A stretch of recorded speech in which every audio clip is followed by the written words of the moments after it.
สบายดีพ่อแม่พี่น้องเบิดจุกูจุกคนมื้อนี้คำพูดกับคำแซงได้อวนทีมงานขับลำพ่อเมื่อยเฮานี่ล่ะเนาะได้ออกมาตาม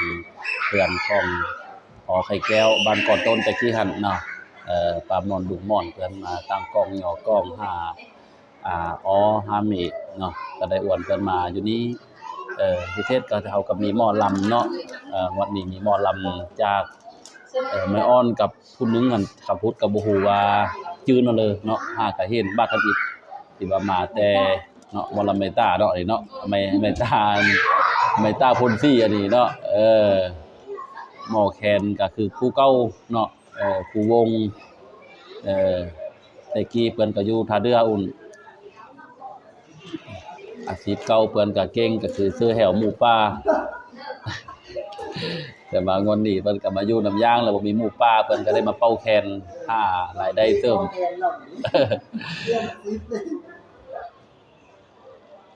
เอาเสิเว้ยเป่าแคนแล้วก็ล้ำแล้วมันมาก็เลอะหั่นน่ะ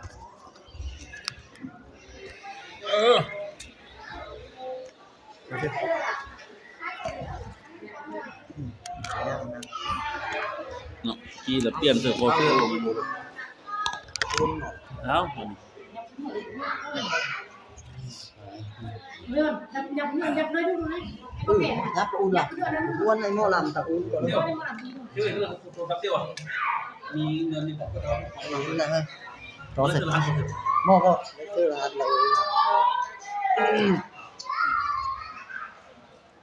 lại mẹ ăn rồi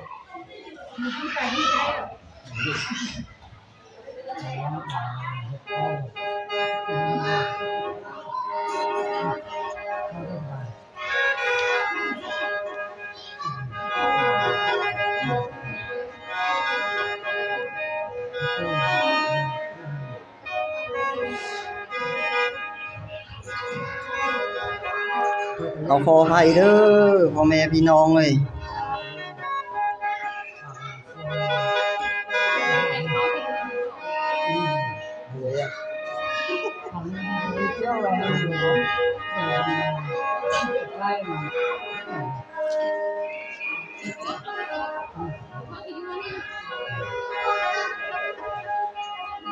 โอ้ยน้อพ่อแม่เอ้ย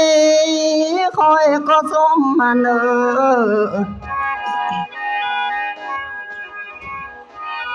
ลาพ่อแม่ทั้งหลายก่อนพ่อแม่เอ้ย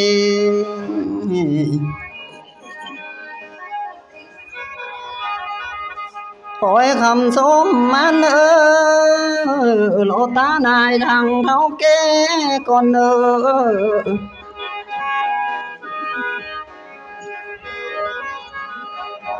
สมมาเท่านั้นนกแก่พร้อมสิได้บ้านทานับสมก่อนทานเอ้ย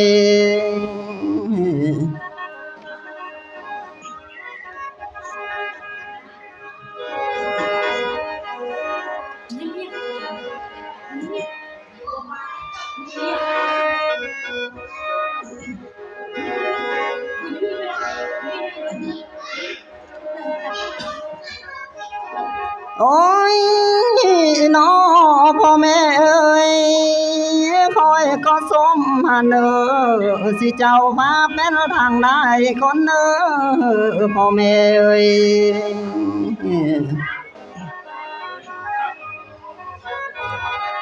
หลานคำสมมัน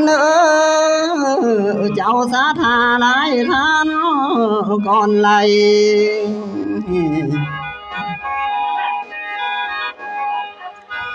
สมมาเท่า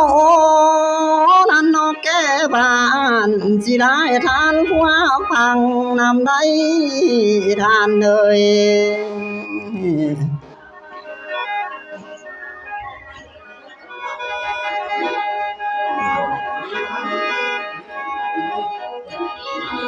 โอ้ยน้อพ่อแม่เอ้ยคอยก็สมมัน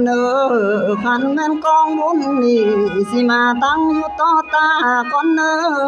พ่อแม่เอ้ย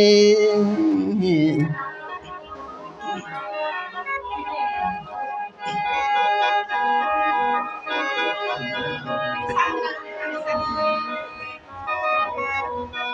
คอยคำส้มมันคันแม่นกองซาทามาตั้งเรียนเป็นถอยก่อนไหล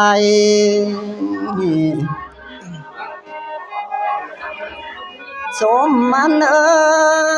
คันแม่นสาวาวน้อยมาพังคอยโบลำก่อนทานเลย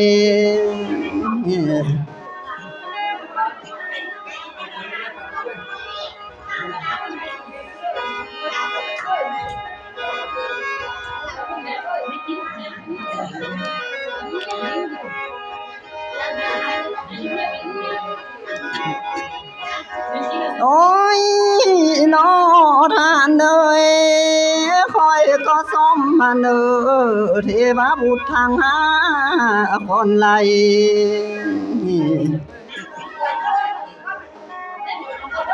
หลานคำส้มมันเทวาลาทางสีก่อนสมมัน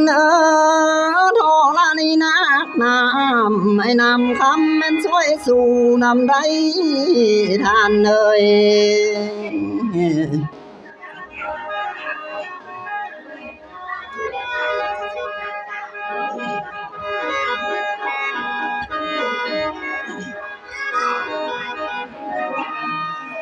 โอ้ยน้อพ่อแม่เอ้ยคอยนี่บ่อยากเบาแต่เจ้าพาเพิ่นโทรหานี่แล้วหมอลำเฮานี่นะคันเป็นบ่อยากจ้าดำแล้วเจ้าสาธาโทรเอิ้นนี่นา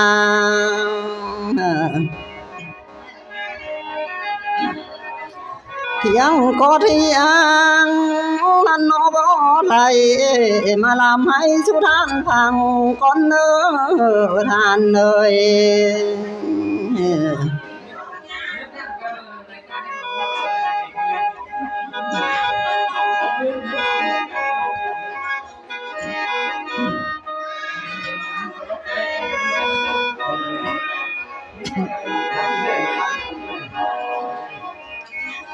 โอ้ยน้อพ่อแม่เอ้ยเสียงลำคอยบ่ม่วนหมอลำคอยสิขอโทษหลายๆก่อนในทานเอ้ย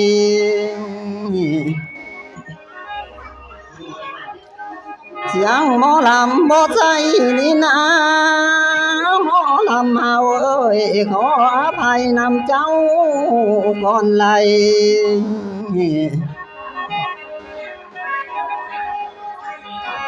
เสียงลำคอยมันว่าไปสอดของอภัยเจ้าผู้อาบสมนำเนอทานเลย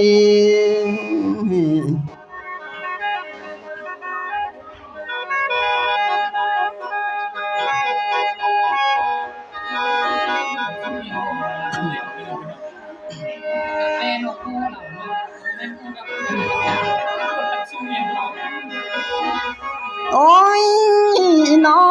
ทานเลยคอยก็สมมาเนอทำผัวหักนอนเพลงสาวหมอลำนำเนอลาเอ้ย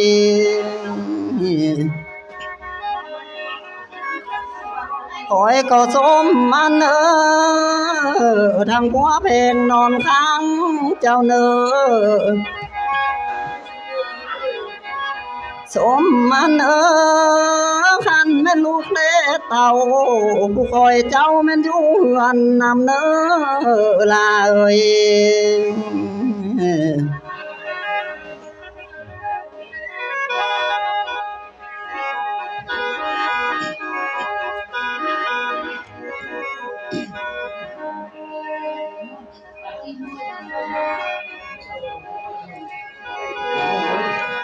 โอ้ยน้อทานเอ้ยก่อนส้มมาฮอดนี้หมอลำเมาสิโจก้อนใบก้อนไรเนอ อันแม่นตอนอันโนไปนี่หมอลำคอยสิลำเนี่ยวิญญาณก้อนเนื้อทานเอ่ย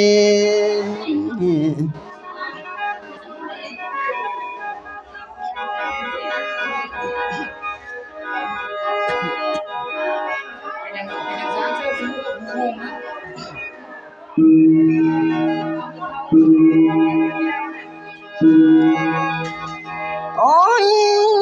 นอท่านเอ่ยขันแม่นวงวิญญาณผู้ที่หนึ่งนี่นาท่านเอ่ย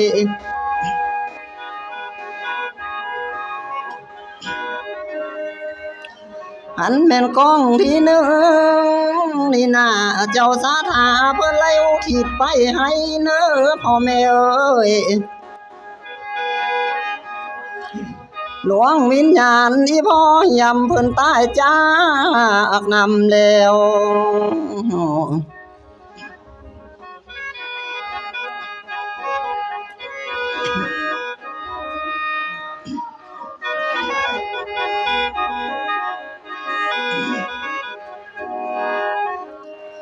อันแม่นหลวงวิญญาณผู้ที่หนึ่ง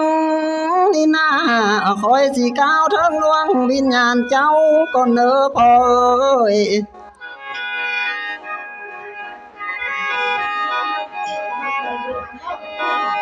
อันแม่นพ่อเท่าที่ใส่ลมตั้งแต่กี้ก้าวหลังนั้นแล้วพ่อเอ้ย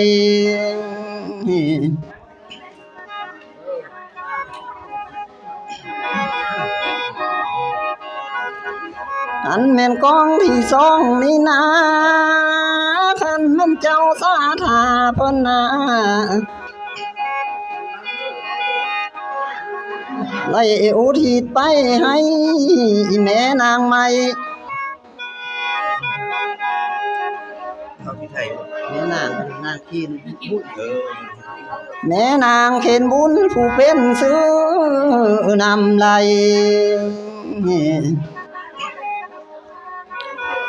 อันแม่นกองที่สามนี่นาเจ้าสาธาเพิ่นนาไล่อุทิศไปให้เน้อท่านเอ้ย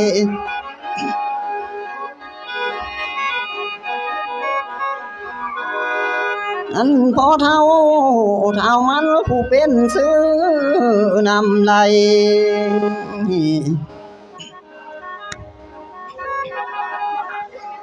ขันแม่นกองที่สี่นี่นา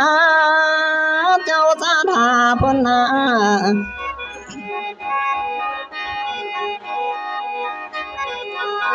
หลวงวิญญาณเอ้ยของแม่เท่านางมนผู้เป็นซื้อนำไหล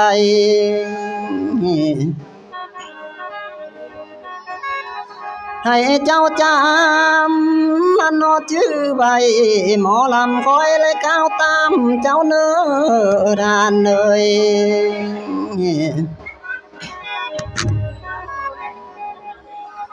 อันแม่นกองที่ห้า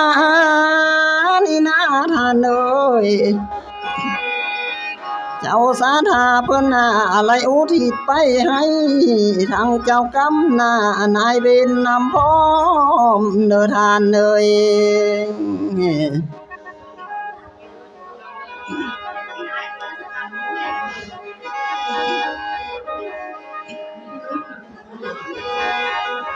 โอ้ยน้อพ่อแม่เอ้ยให้เจ้าลูกมาเด้อลูกมานำเสียงปากเน้อหมอลำคอยเอิ้นตามเจ้าเน้อพ่อแม่เอ้ย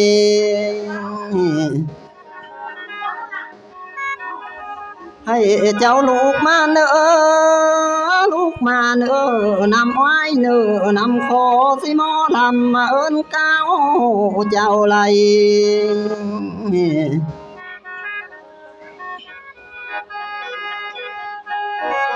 ดวงวิญญาณท่านเอ้ย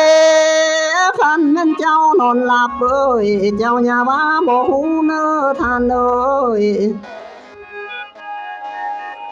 หันแม่นเจ้านอนคู่หน้านอนเหยียดนั้นเจ้าอย่าว่ามองหินได้เน้อพ่อแม่เอ้ย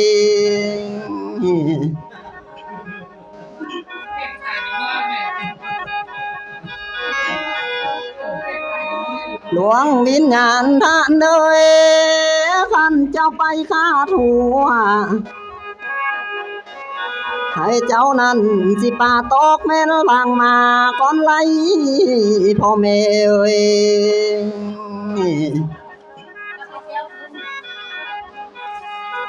อันแม่หลวงวิญญาณเจ้านายังไล่ไปเฮ็ดนาเอ้ยเจ้าป่าเสนอสิคันไทยบางเต้ามาไล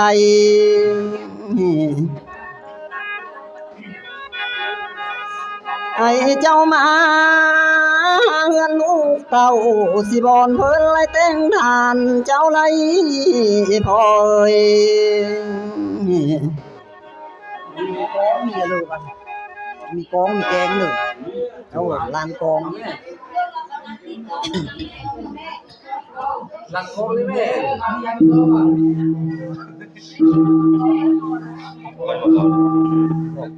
เราต้นหลังโค้งทุกวันทุกต้นหลัง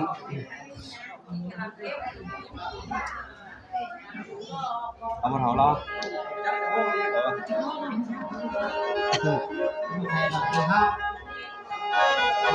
โอ้ยน้อพ่อแม่เอ้ยให้เจ้าลูกมาเนอลูกมานำเสียงกองเนอพ่อแม่เอ้ยสิลูกเจ้าเพิ่นไล่ตีนี่ไล่พ่อแม่เอ้ยให้เจ้าลูกมาเนอลูกมานำเสียงหลังคังเอ้ยลูกเพลงเจ้าไล่ต้อยนี่ไล่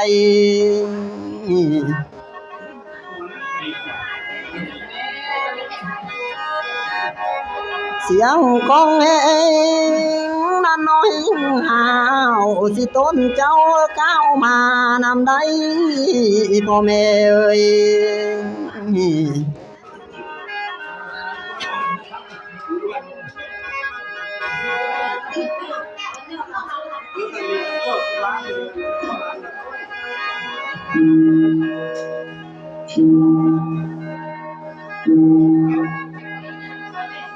โอ้ยน้อพ่อเอ้ยคันแม่นหลวงวิญญาณเจ้านะพ่อแม่เอ้ยเจ้ายังไล่ไปอยู่นอสิป่าโหไปบางนอพ่อแม่เอ้ยอันแม่นหลวงวิญญาณเจ้านะเจ้ายังไล่ไปอยู่นอสิป่าสร้างใบอวนนอพ่อแม่เอ้ยไปอยู่ลงนอป้าใหม่สิบันนี้ล้วนมานำได้พ่อแม่เอ้ย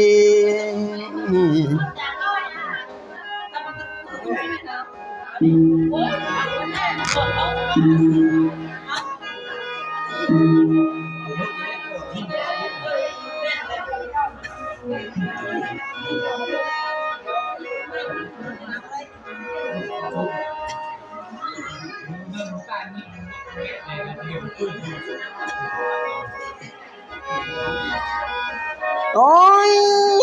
น้อพ่อแม่เอ้ยคันแม่นหลวงวิญญาณเจ้านะพ่อแม่เอ้ยเจ้าไล่ไปอินน้ำหนอสินำแม่ป้าจาดก็มาเสนอพ่อแม่เอ้ย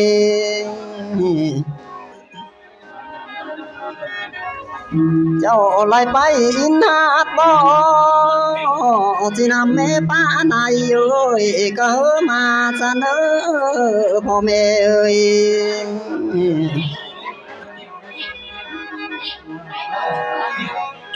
หมอลำคอยมาเอิ้นเจ้าเนอหลวงวิญญาณเอ้ยเจ้ามาบ้านกินง่ายซะเนอ หมอลำยิงหน้าหมอลำชายมาเอิ้นเจ้าเน้อเจ้ามาเอิ้นกินข้าวก่อนไหล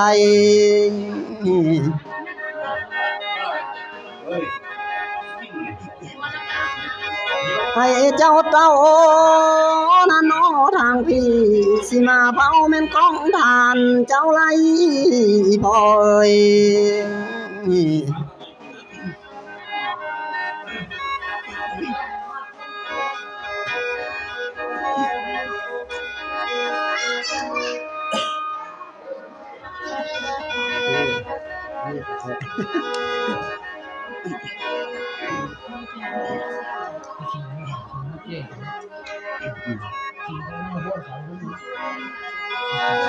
โอ้ยน้อ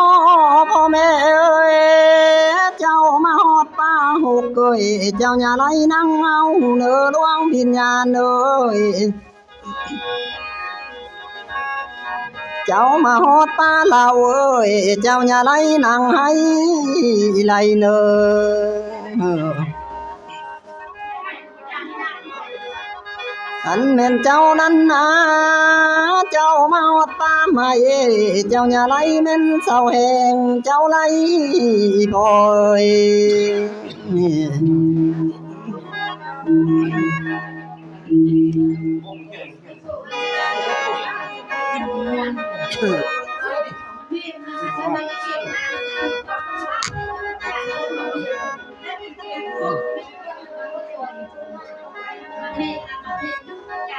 โอ้ยน้อพ่อแม่เอ้ยคันแม่นวงวิญญาณเจ้าหน้าพ่อแม่เอ้ยอันเป็นข้าแม่นำเมื่อเจ้าขี้ว่ามานำได้พ่อแม่เอ้ยหลวงวิญญาณเจ้าหน้าคันแม่นข้าผู้พาเอ้ยหลวงวิญญาณเจ้าข้ามมาไลย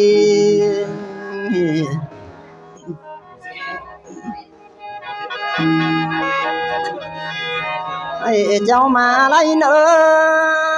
หลวงวิญญาณเอ้ยคันเป็นเสียงปากเท้าจังเขตนั่งพระธรรมได้เนออันเป็นเสียงลำด้านเอ้ยจังไอ้จำคือพระเจ้านำไล่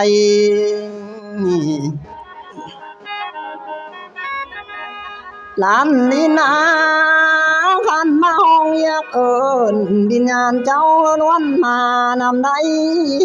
พ่อเอ้ย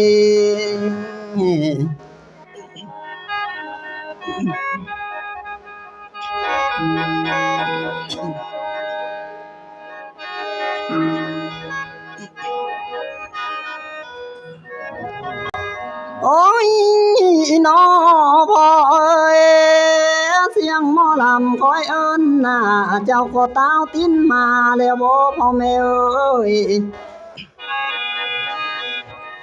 เสียงหมอลำคอยจ้าน่ะหลวงวิญญาณเจ้าก็เต้าแล้วบ่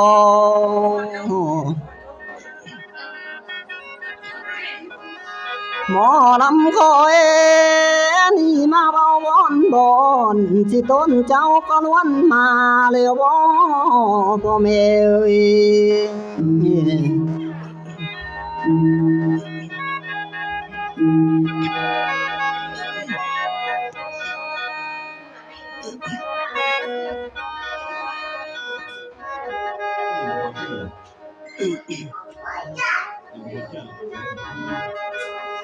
โอ้ยน้อ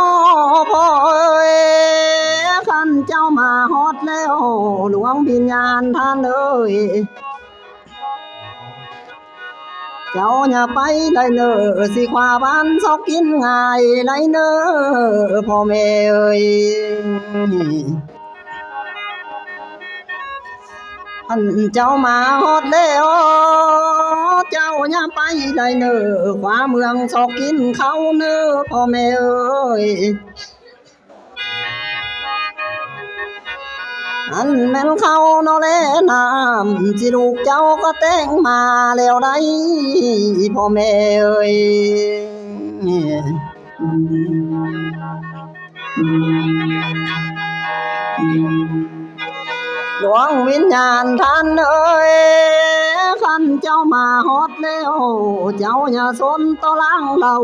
อย่าสนเขาต่อหลังเฮือนไหลเน้อพ่อแม่เอ้ย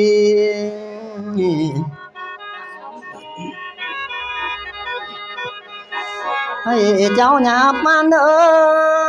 มาขึ้นคันไหลไม่เกตเน้อสิลูกเจ้าเพิ่นไหลแป้งแล้วไหลพ่อแม่เอ้ย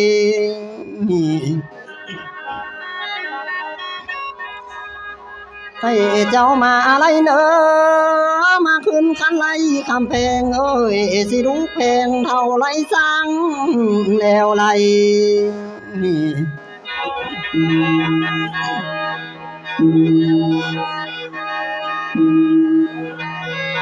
ให้เจ้าหยั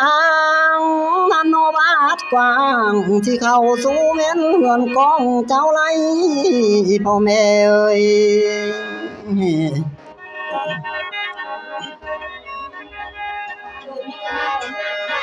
ให้เจ้ามาสันเอ้อหลวงวิญญาณเอ้ยมานำลำป้าข้าวเจ้าไหลเน้อมานำเจ้าป้าคิงเจ้าเน้อมานำสิงลอกใหม่สิแทนปูแม่นเจ้าวีเจ้าไหลพ่อแม่เอ้ย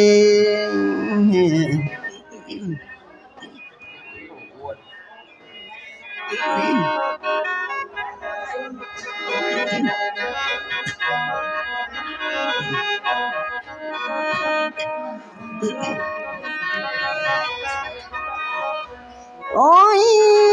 น้อพ่อเอ้ยคันเจ้ามาฮอดแล้วนะหลวงวิญญาณเอ้ยให้เจ้าหยับมาเด้อมากินข้าวอยู่น้ำปลาเจ้าไหลพ่อแม่เอ้ย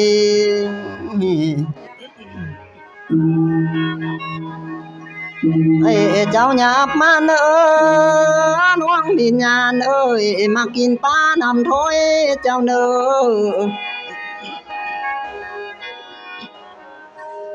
มากินโกเอ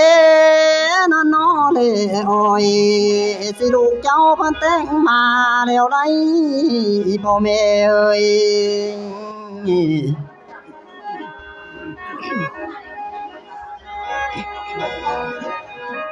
อันเม่นพาเขานี่คันแม่ลูกของเจ้าเพิ่นก็แต่งมานายแล้วเน้ออันพาแรงหน้าพางายลูกก็ยอมมาตั้งแล้วไหล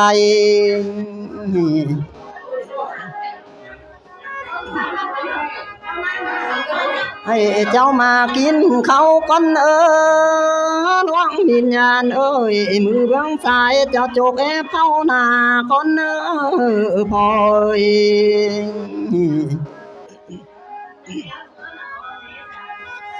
อันแม่นมือเบื้องขวาเจ้านาหลวงวิญญาณเอ้ยมาโจกแอบเข้าให้นำไหล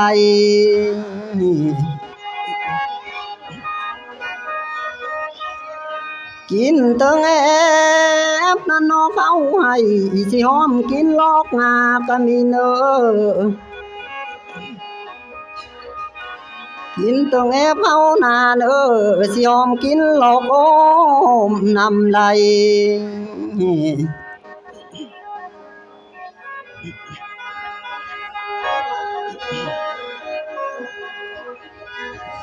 ให้เจ้ากินได้เน้อหลวงวิญญาณเอ้ยเจ้ากินข้าวมื้อนี้สิกินผักลูกแสงเจ้าไหลพ่อแม่เอ้ย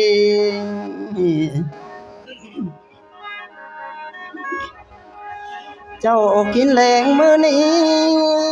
หลวงวิญญาณเอ้ยเจ้ากินง่ายน่าสิกินแห้งลูกหลา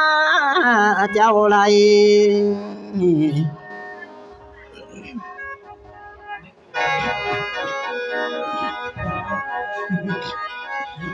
ดวงวิญญาณท่านเอ้ยคันแม่นตอนเจ้าลมยังบ่ได้กินง่ายบ่พอเอ้ยอันแม่นยามเจ้าตายน่ะยังบ่ได้กินข้าวพ่อแม่เอ้ย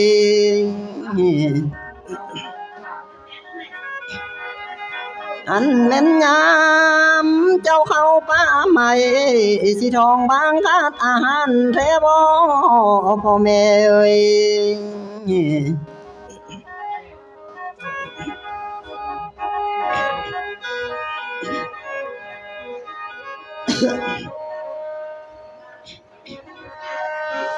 โอ้ย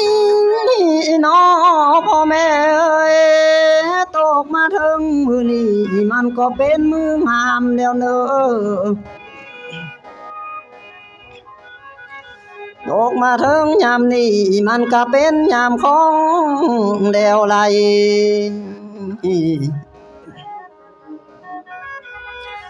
อันแม่นอาย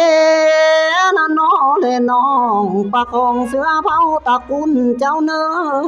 พ่อแม่เอ้ย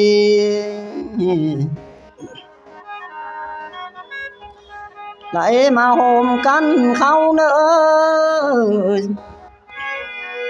โดทำบุญบริจาคเจ้าเนอ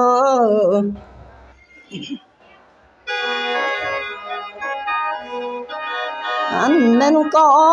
งสถาใหญ่กว้างเพิ่นทำสร้างแม่นแต่งทานเจ้าไหลพ่อแม่เอ้ย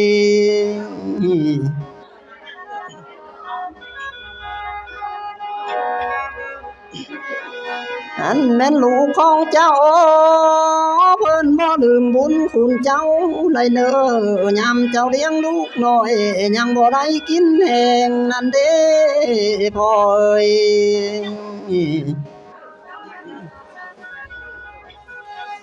ยามเจ้าแปลงลูกแดงเด้น้อหลวงวิญญาณเอ้ยยังบ่ได้กินเหืออยู่เลย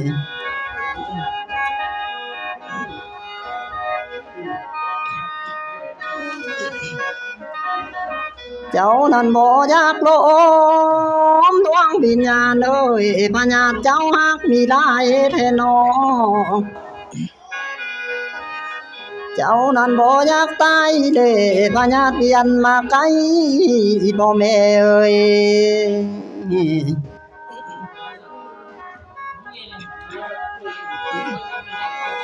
เจ้าจังมีการไขน้อหลวงวิญญาณเอ้ยเจ้าจังได้การเจ็บน้อพ่อแม่เอ้ยเจ้านั้นหันเจอหนักเกยสิคือสายตำต้อพ่อแม่เอ้ย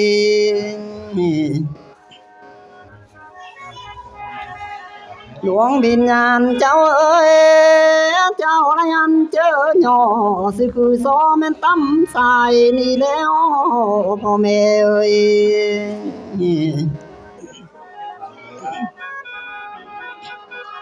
อันแม่นั้นใจกายนั้นนา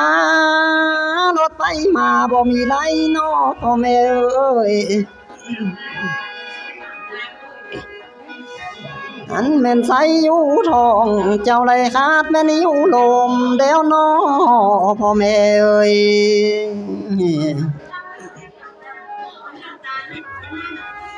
เจ้าจังตายเป็นพี่แล้วน้อนี่เมื่อเป็นเพิ่นแล้วน้อพ่อแม่เอ้ยลูกนี่นาคันแม่น้องน้อยยักเอิญจิต้นเจ้าบ่เต้าขึ้นมาแล้วพ่อแม่เอ้ย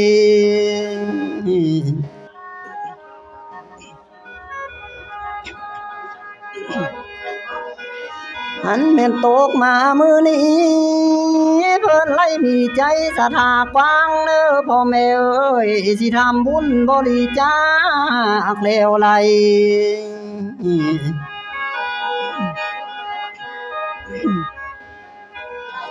ถ้ากันสร้า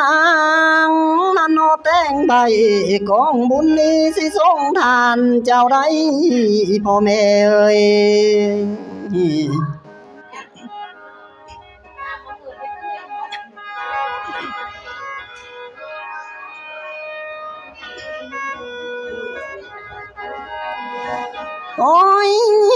น้อ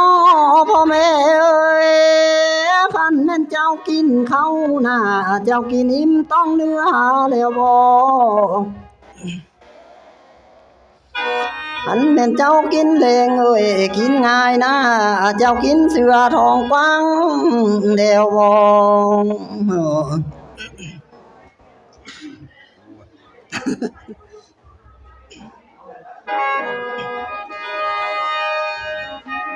คันเจ้ากินอิ่มแล้วคันเจ้ากินบ่เม็ดโดยป่าบวงบางใบเน้อพ่อแม่เอ้ยคันเจ้ากินนั่นนอบ่ได้ป่าบวงแม่นบางลงก่อนไหลพ่อแม่เอ้ย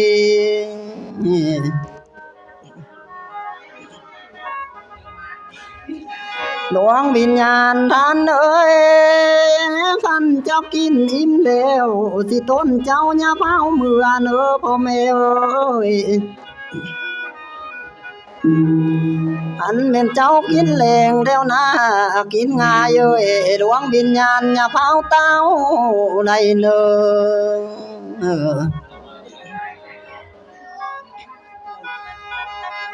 ให้เจ้าหยับเมื่ออยู่ก่อนเด้อดวงวิญญาณเอ้ยสิหน้าห้องเท้ากองเจ้าก่อนเด้อให้เจ้าหยับเมื่ออยู่ก่อนเด้อสิหน้าของเท้าต้นเจ้าไหล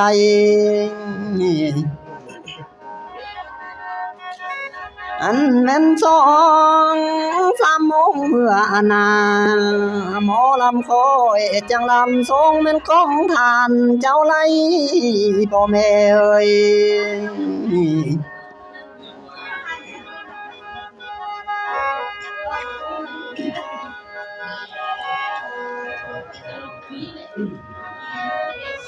โอ้ยน้อพ่อแม่เอ้ยก้อนลำหน้าอยากดวงวิญญาณมาหอดนี้นะพ่อแม่เอ้ยหมอลำเมาสิโจก้อนใบก้อนได้เนอ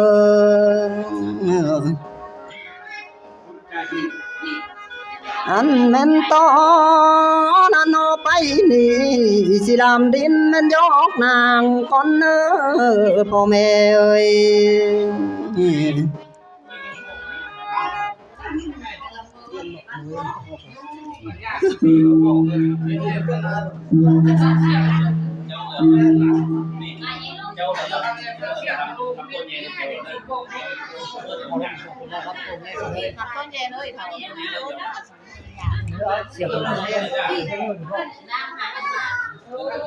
นับน้อยได้แบบเยอะนะ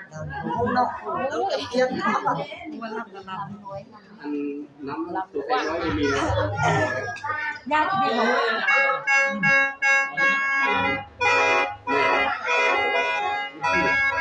น้ำตัวพวกน้อยไม่มีนะโอ้ยน้ำเตี้ยเรา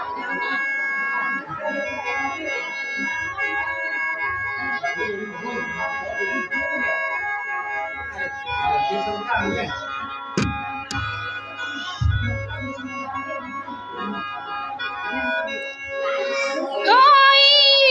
น้อยเอ้ยน้องกะส้มมาเด้อ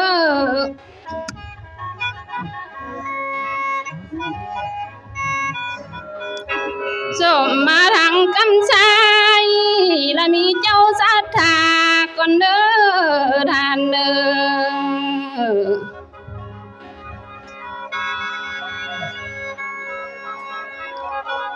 คอยกะจมมันจมมาทางกำควาเอ้ยมีหลายคนมาห่มเต้าเด้อท่านเด้อ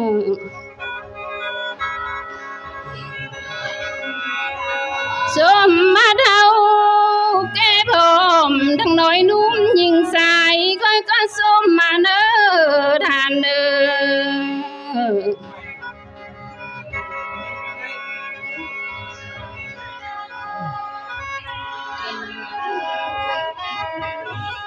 โอ้ยนอท่านเอ้ย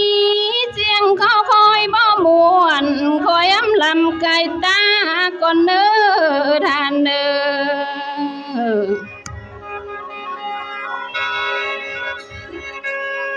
คอยกันอยู่ญาติเนอจึงเขาคอยบ่วานเนยคอยหำลำไกลหน้าก่อนเนอ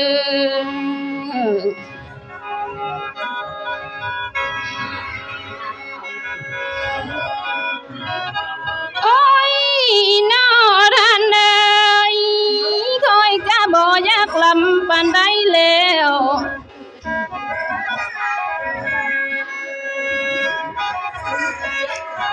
โอ้ยนี่เท่าแก่แล้ว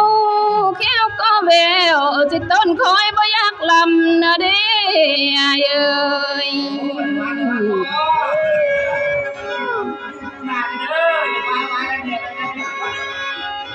โอ้ยน้อยเอ้ยคอยกะบ่อยากลำปานใดแล้วผมบ่มีเส้นดำเอ่ยเจ้านางลำบ่อยากลำต่ออ้ายเลยน้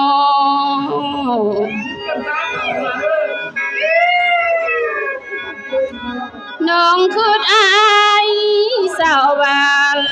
ลูกหลานน้อยมานั่งฟังนี่เด้อ้ายเอ้ย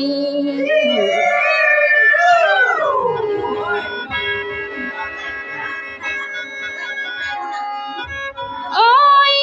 น้อยเอ้ยนับแต่มือบ่เว้าละเจียงเปียกนี่เล่นนี่น้อ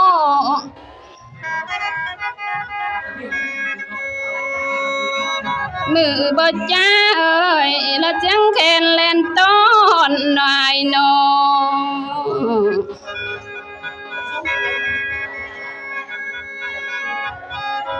เห็นบ่ตานก้อยก้อยลานบ่ม่วนงานบุญนี่น้ออายน้อ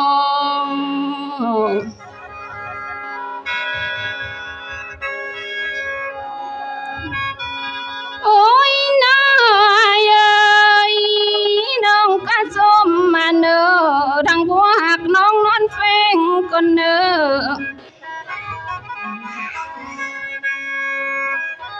คอยกะจมมัน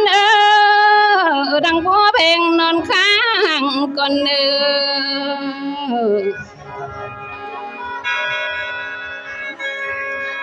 จมมาลูกเล็ดเต่าดังล้านน้อยคอยอยู่เฮือนก่อนอาย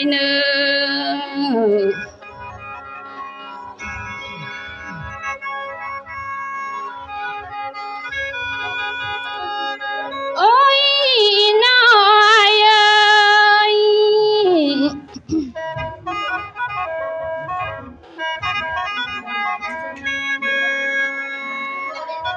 น้องนี่ลำดนแล้วน้องลืมบทเด้ยน้องบ่ได้ทำคันนี่น้ออายน้อ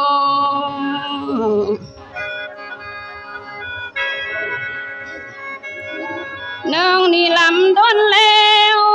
น้องลืมวันเอ้ยน้องบ่ได้ทำข้าวอายเอ้ย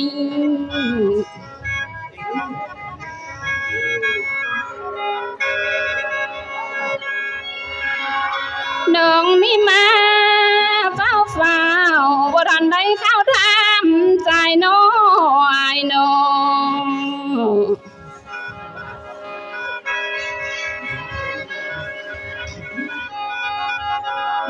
โอ้ยน้อยเอ้ยน้องอยากตามข้าวอ้ายเด่นน้อละใจละผู้คนงามเอ้ยอายได้เดินทางมาเอ้ยยังสบายอยู่บ่อายน้อยน้อง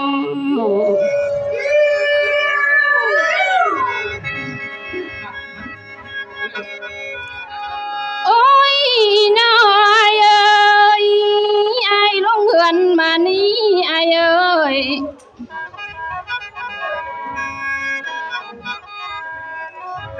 ไอ้ยันลูกจากบ้านละเขตทินดินใดมาโน ใจประสงค์ยังใจเอ้ยจังล้วนมาทางพี่นายน้อง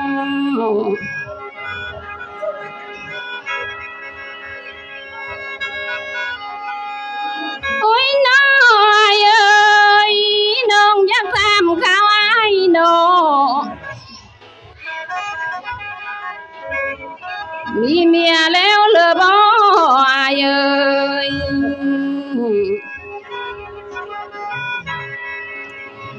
มีสู้แล้วให้บอกน้องมีเมียซ้อนให้บอกนางนำเน้อไอ้เน้อ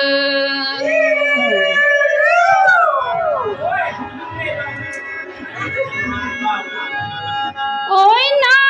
ท่านเอ้ยคอยข้าขอบใจด้วยเน้อทั้งเจ้าใหญ่ใจบุญเอ้ยพวกเจ้าคือดีดูต้นเอ้ยยังเอาเงินมาป้อนนี่น้องได้มาป้อนใจขันโอได้มาต่อใจขันลำและขอบใจนำเน้อท่านเน้อ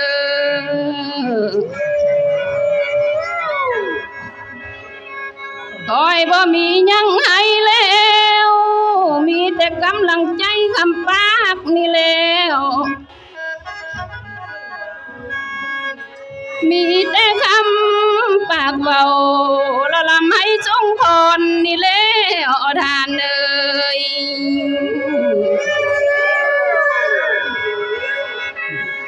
คอยขออ้อยพรให้เน้อแค้นเจ้าได้เลี้ยงลูกให้เป็นลูกปากหวานเน้อท่านเน้อเห็นชุมเจ้าได้เลี้ยงล้านเน้อ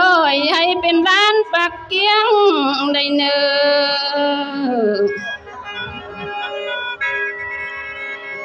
ชุมเจ้าเลี้ยงใหญ่แล้วให้เป็นเจ้าเศรษฐีได้เน้อท่านเน้อ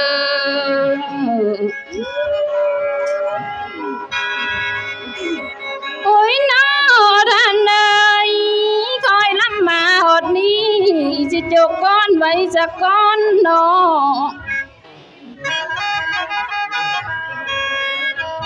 เห็นว่าตอนบันทายจังลำเกี้ยวยกกันเมื่อน้อยน้อ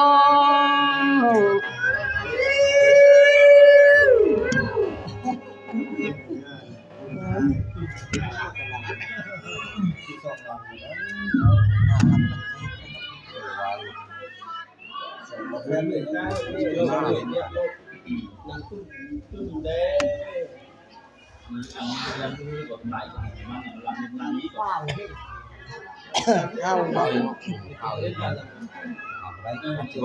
อันนี้ วันนี้เข้าเนี่ยมันตาหัว หวานหวานตก มอย จุดที่เอาละ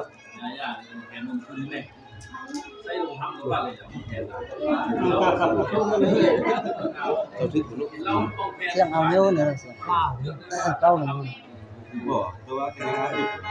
เสียงเอาเยอะเนี่ยเอาน้อยอันนี้ นี่นะครับครับตัวนี้จัง ไอ้เด็ก แต่ว่านี่แหกบ่บ่ตกกัน ที่ข้าวเนาะเตี้ยนลงไป ดูไหมไม่ได้ไม่ยิงลำเจ้าลูกนี่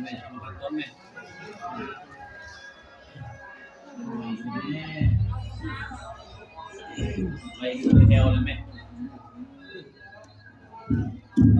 งาน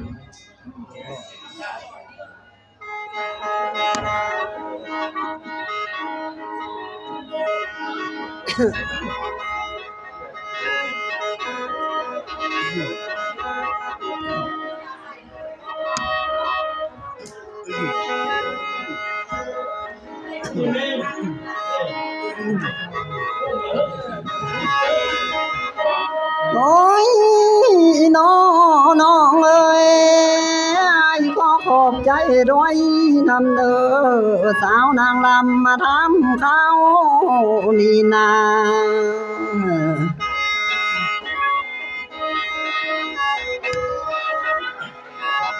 น้องก็ทำข้าวน้ำที่ดามข้าวทางป้าบ่นอนางเอ้ยนางก็ทำข้าวนาเอ้ยที่ดามข้าวทางเขานอลาเอ้ย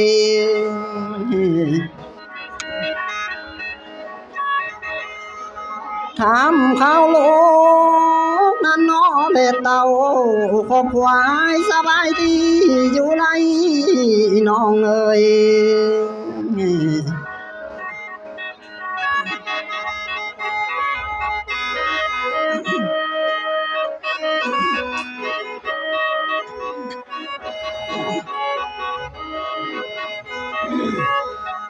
โอ้ยน้องเอ้ยน้องก็อยากคู่ห้องบ่สิทองทินดินร้อนบ่นางเอ้ยนำมาก่อนของสายบ่สิสื่อเสียงของไอ้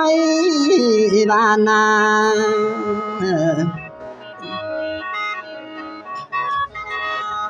สายก็หนาวอยู่กำได้เนื้อห้อยคำเป็นบ้านอยู่อายไหล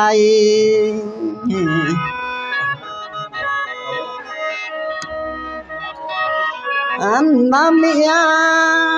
มันนออยู่สอนไอมีแล้วตั้งแต่เฮิงไหลเนื้อน้องเอ้ย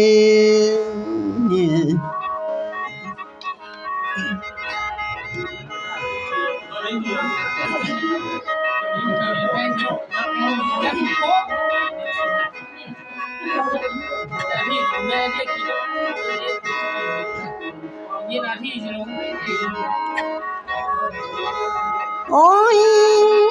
น้องเอ้ยไอ้นี่มามือนี้ใจประสงค์ของไอ้นางเอ้ย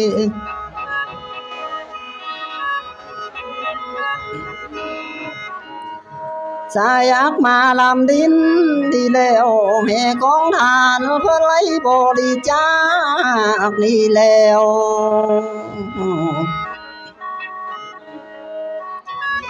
ไอ้นี่นะ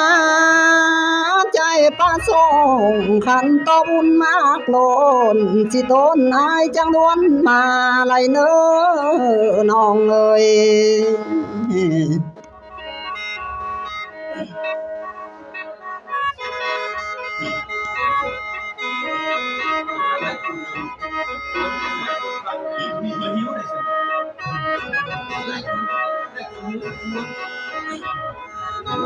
โอ้ย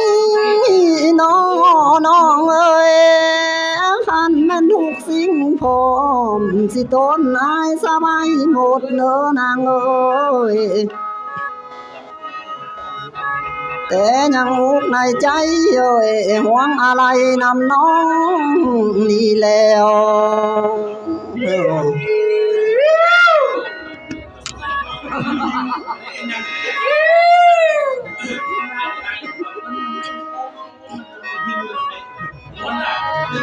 โอ้ยน้องเอ้ยน้องก็ทำข้าวอายสิเล่าแม่นทำคืนนางเด้อน้องเอ้ย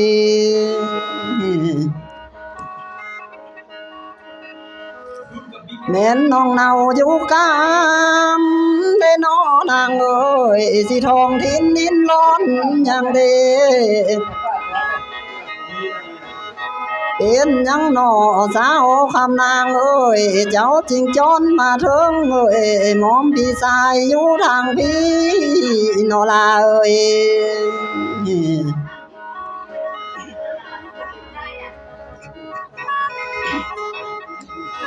แม่น้องมีนั่นนอเบียงหอนที่ยังลาจังดวนมาเด้น้องเอ้ย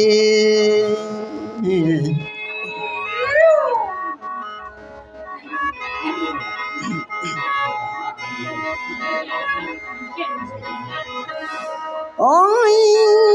น้องเอ้ยยังทำข้าวน้องเด้นางเอ้ย อยากทำข้าวนำที่เมืองดานั้นมีป้าไปน้องเอ้ย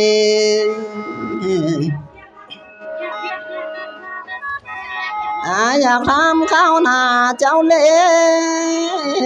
สาวคำนางมีเขาไปนางเอ้ย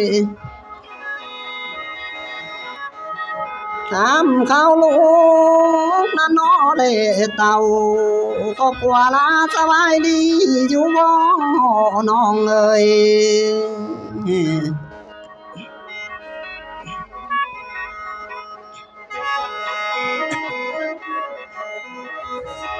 อยากทำข้าวน้องสาวคำนางเอ้ยทำข้าวให้ป้องกุกเอ้ย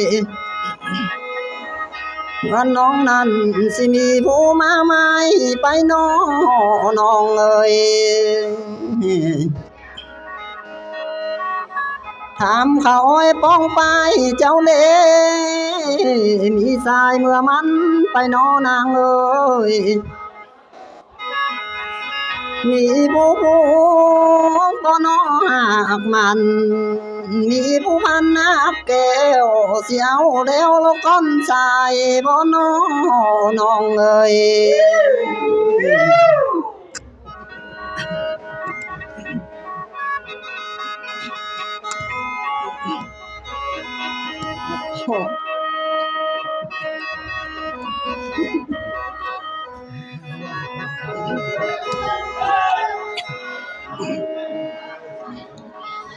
โอ้ยน้องเอ้ยคันน้องมีสู้แล้วต้นไอ้นี่สิขอดินแต่ใจนำเด้อน้องเอ้ยหันนางมีภัยแล้วนะเบาใจลำนะสิขอพิงแต่ท่านนำเด้อ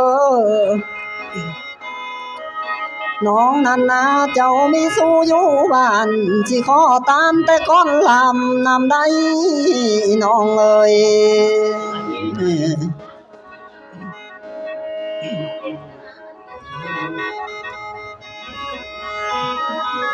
โอ้ยน้องเอ้ยคันแม่นมาฮอดนี่ทางไม่สายคำทรงก่อนเด้อไอ้ดีนะสิได้ทรงน้องสินางนะเจ้าย้อนมานำเด้อน้องเอ้ย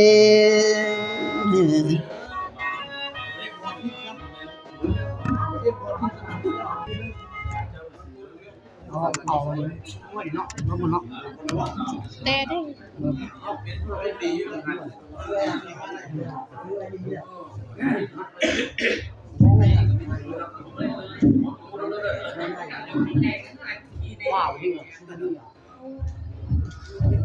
แล้วเดี๋ยวกินได้ดีมันจะซิ่งขาดได้กินได้ไม่หรอ ท้องก็บ่มีผลตีเลือกบอกอะไร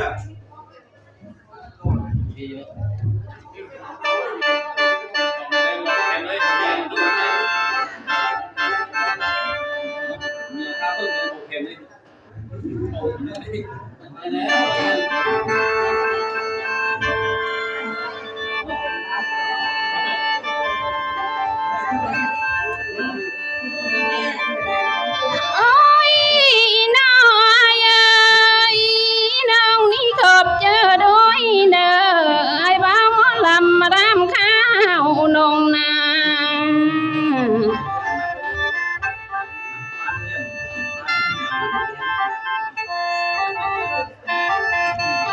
ไอ้ได้ทำข้าวนำและนำน้องมีป้าแล้วเด้อ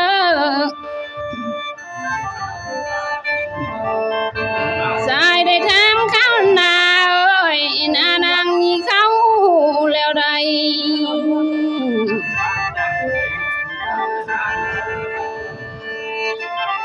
ทำข้าวลูกเล็ดเต่าพร้อมทั้งพวกเก็มเกลียวที่ของน้องสบายดีอยู่เน้อไอ้เน้อ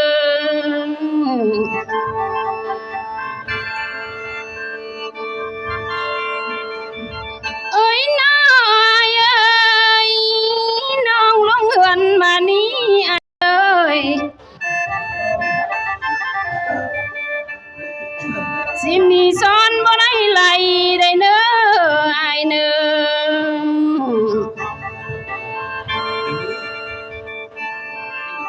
น้องลงเฮือนมานี่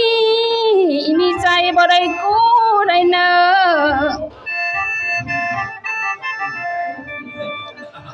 มีผัวบ่ได้ห่างบ่วางที่ไม่ผู้ใดได้เนออายเนอ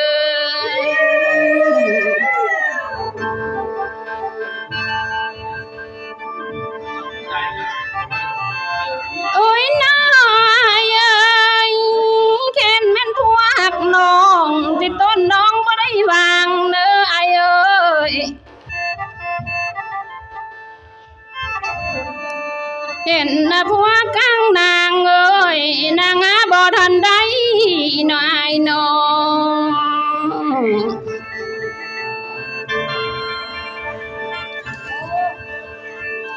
เห็นหน้าตามใจน้องอยากเอาอายผู้นั่งลำนี่เด้อายเอ้ย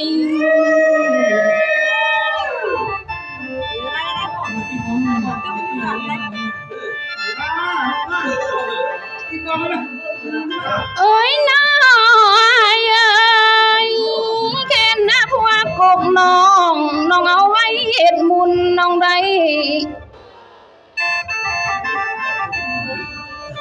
เห็นได้สายเมื่อลุ่นเอ้ยน้องจิพาสายสร้างอายเอ้ย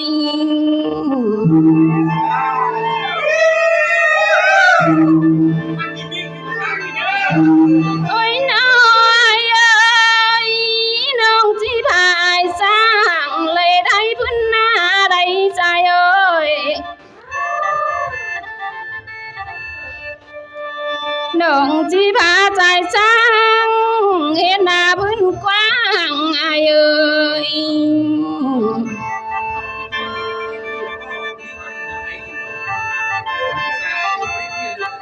โอ้ยน้อยเอ้ยยายได้ถามข้าวน้องว่าน้องลูกแต่กำน้อละเกดินดินใดสันบ่อายเอ้ย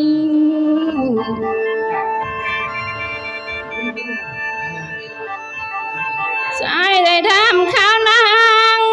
ใจประสงค์แนวใดหนอจังด้วนมาฮอดพี่ว่าบ่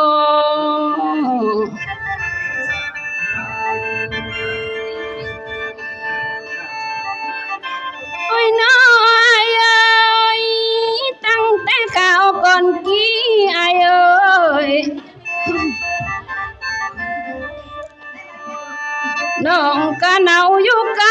ำละเกดินดินเวียงทองนี่ได้อายเอ้ย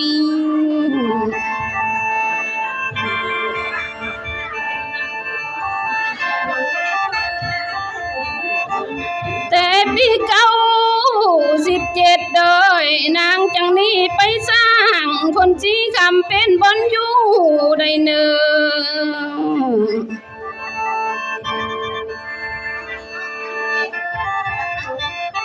ตกมาใน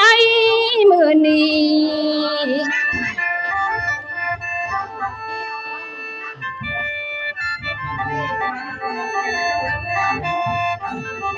น้องนี่นาจะอุดประสงค์มาทำบุญสร้างจิตต้นน้องจังด้วนมานาเอ้ย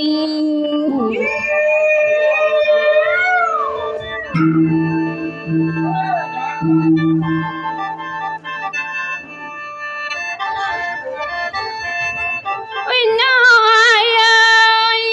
น้องลำบากหดนี้ดังไม่จิได้สงก่อนเนอน้องจิส่งให้อายได้ใจละตอบมาได้เนออายเนอ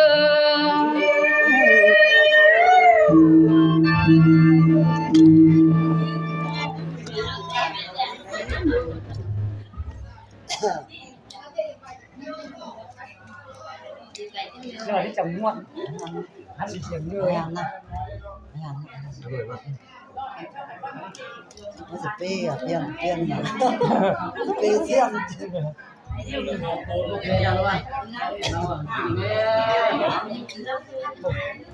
cái chiếc con bé đâu khe này nào với chiếc con bé Không. ผมว่าเราเรียกว่ารุ่นรุ่นปัดมันกว้างเขาไปที่แค้นไปเด้อแค้น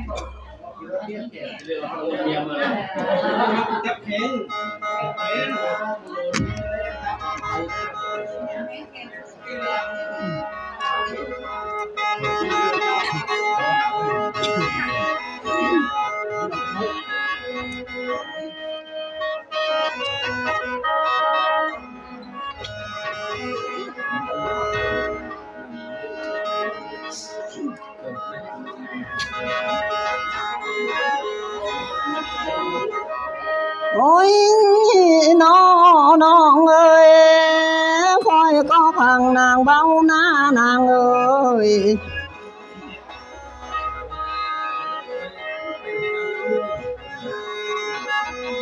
อันแม่นเฮานี่นะคันแม่นผู้มีลูกเกย2 คนเฮานะร่วมกันมานั่งเสียนะน้องเอ้ย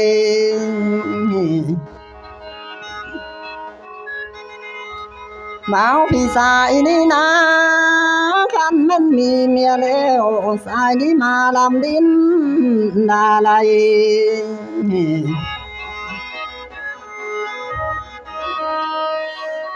เอานี่นะ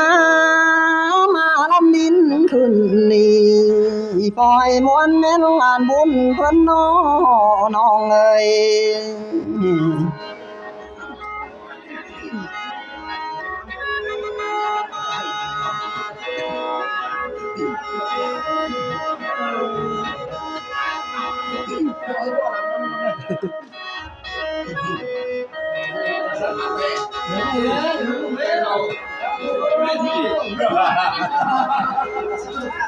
โอ้ยน้องเอ้ยน้องนั้นมีผัวโกเกยสิต้นนานั้นอย่าบางเนื้อเน้อ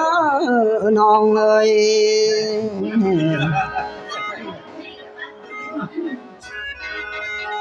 อันแม่นผัวคนกลางนั้นนะสาวนางลำเอ้ยเจ้าอย่าหาเมื่อตื้มเนื้อไหล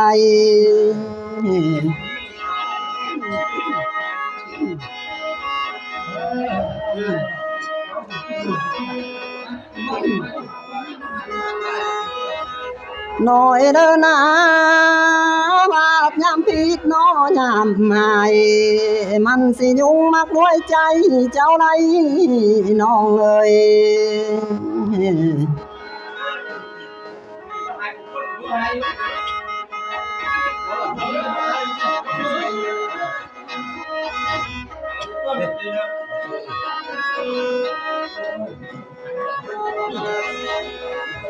โอ้ยน้องเอ้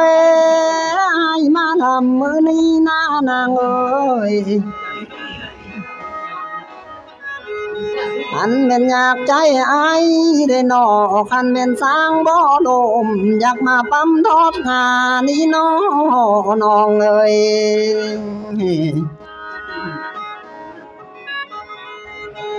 อันแม่นอยากใจสายได้น้อคันแม่นป้าบ่ตายเอ้ยอยากไม้มาทอดกังนี่นา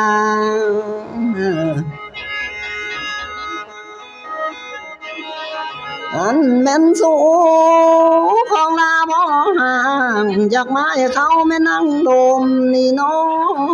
ลาเอ้ย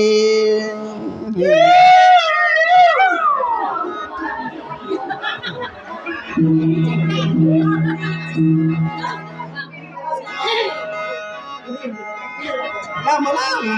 อยู่จะแทบด้วย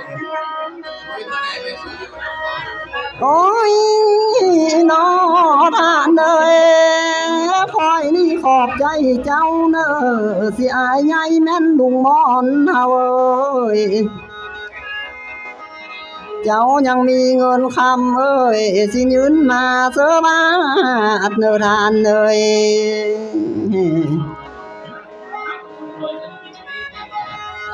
ขอให้บ่มียังให้เจ้าเนอสิพอเป็นของภาคเลยเนอท่านเอ้ย มีแต่เสียงนันนอปากเบาสิลำเอ้ยสิทรงพรเจ้าเนื้อทานเอ้ย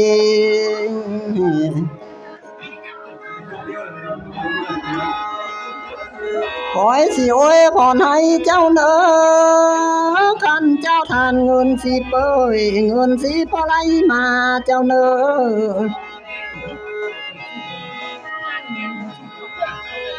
อันเจ้าทานเงินแสนเอ้ยเงินแสนไรเต้าเจ้าไร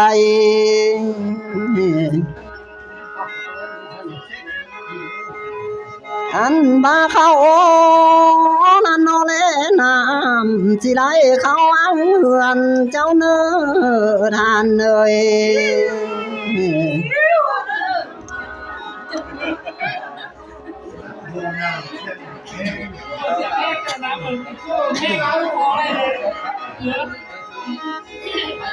โอ้ยน้อทานเอ้ยคันแม่นเงินคำแก้วน่ะเฮาได้มาเต็มต่อเจ้าเนื้อไหลคือสายนั่นนอแม่น้ำเลิงเลยอยู่สู้ยามเจ้าไหนทานเอ้ยโอ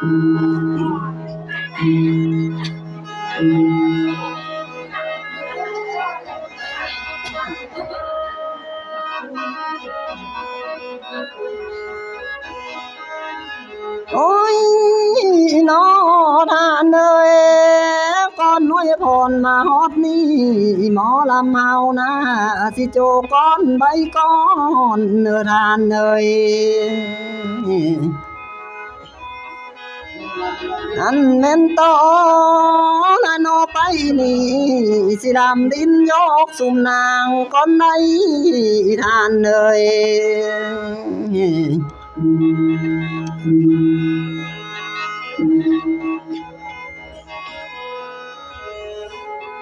โอ้ย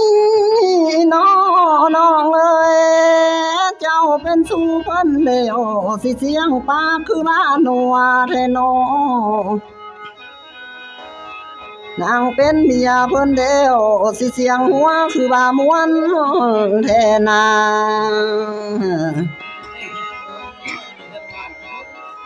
เสียงน้องคา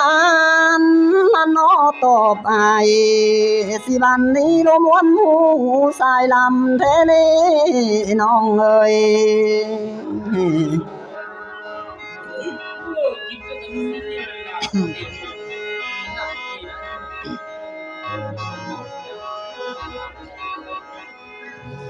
โอ้ยน้องเอ้ย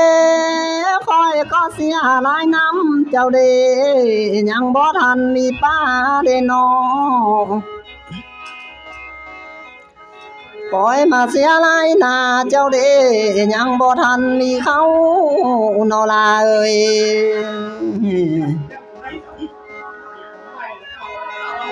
เสียหลายแล้วเสียหลายหูฟังเจ้าบ่ทันเอาแม่นมีผัวเด้น้องเอ้ย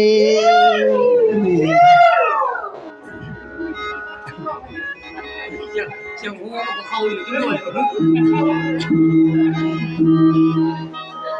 โอ้ยก็เสียหลายแล้วบ่ได้หูแต่เป็นเด้นางเอ้ยคอยมาเสียหลายนางเด้บ่ได้เห็นแต่กี้เด้น้องเหลือใจแล้วคันแม่นเฒ่าแก่แล้วจังมาพอแม่นจวบนางสะน้องเอ้ย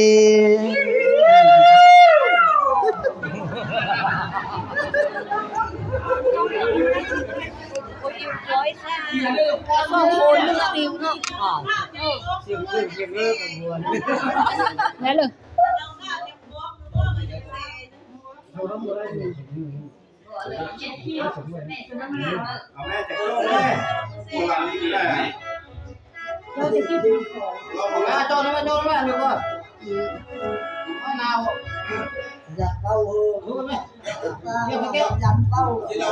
วันนี้สัก เจ้าไอ้มาแม่ จำเป้าเสือ เราเห็นโอ้เรื่องคุณซิว ผมแกแล้วแกสบายแล้ว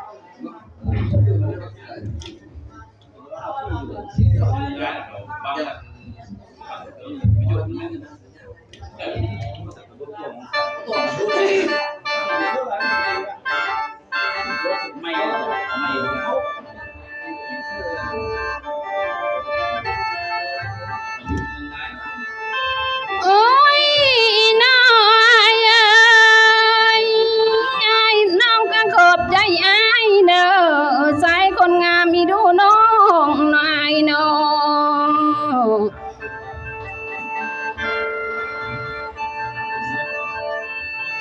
เห็นแม่นอ้ายบอกน้องควักกุกเบอร์บางบ่อ้ายเอ้ย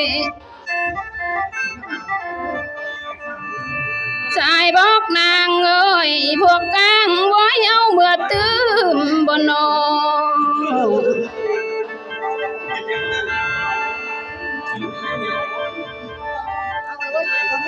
โอ้ยน้อยเอ้ยน้องลงเหือนมานี่อ้ายเอ้ยหัวน้องเอิ้นสั่งน้อง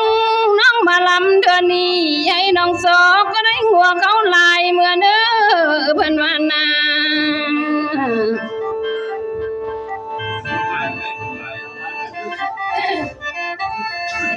น้องลงเหือนมานี่พ่อนางเอิ้นสั่งนางเอ้ยบอกให้สอกก็ได้ควายเข้าอาว่าเด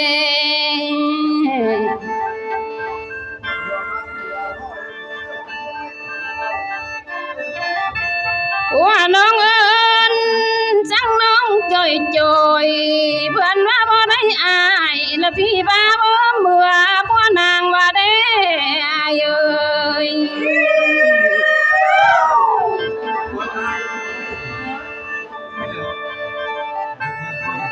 โอ้ยน้อยเอ้ยผัวน้องเอิ้นสั่งน้องเห็นน้องบ่ได้อายเมื่อเฮือนเลยและผัวนางหำดาน้องแล้ว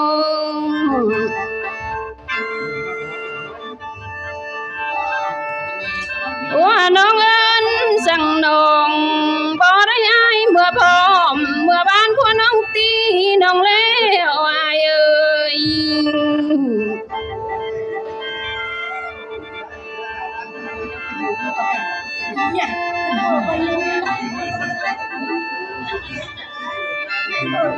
โอ้ยน้อยเอ้ยน้องก็เสียได้เด้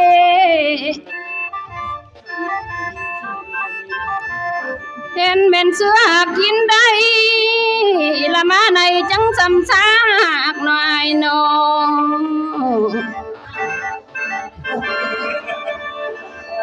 เห็นเป็นกินสากแล้วละแกงส้มบ้อนนัวน่ะแล้วอายเอ้ย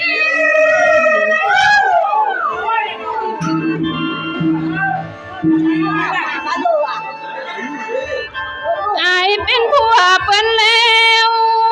ละต้อแย่พอให้ม้วนหน่อยน้อง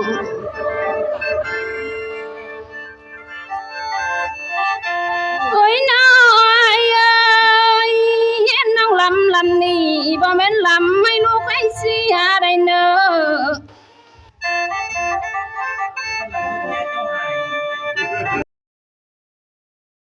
อายเอ้ย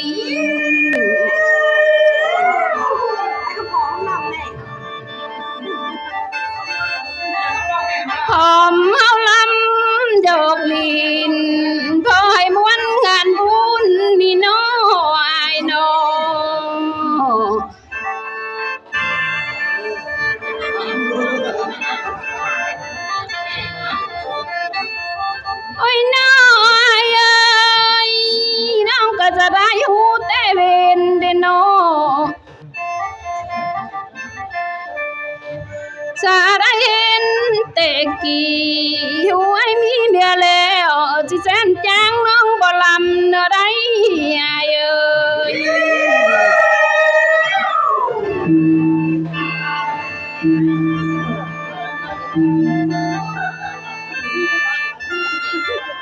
โอ้ยน้อยเอ้ยน้องตกตากระเดินแล้วคือลังน้องอายเพื่อนเด่นน้อง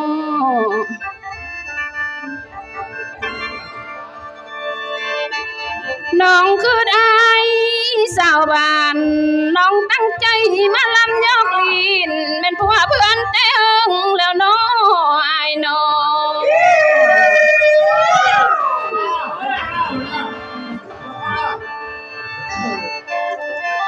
เฮ้ยน้อท่านเอ้ยใครก็ขอบใจด้วยเด้อเจ้าศรัทธาใหญ่ใจบุญเอ้ย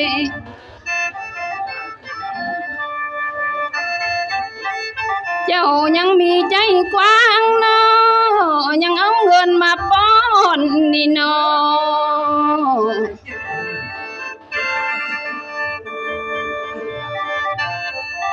เห็นนะเงินใบสีพวกท่านบ่จะได้เนาะใบ20,000เอ้ยใบ50,000เอ้ยพวกท่านบ่ได้จงนี่เนาะ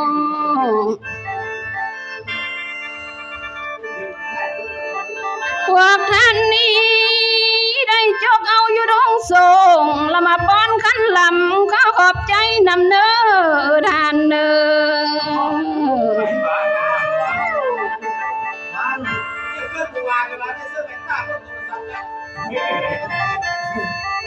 โอ้ยน้อท่านเอ้ยคอยเขาโอ้ยผ่อนให้เน้อท่านเอ้ยเห็นแม่นต่อไปนี้เจ้าได้ป้อนเงิน10 เบยสิต้นเจ้าอย่ามีหนาวได้เน้อท่านเน้อ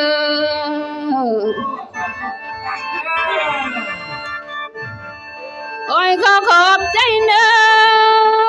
เจ้าได้ป้อนเงิน20เอ้ย20,000 ปีอย่ามีใครเน้อท่านเน้อ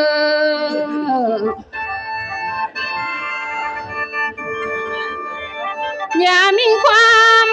เดือดร้อนและมาเข้าเบียดเบียนเจ้าเน้อท่านเน้อ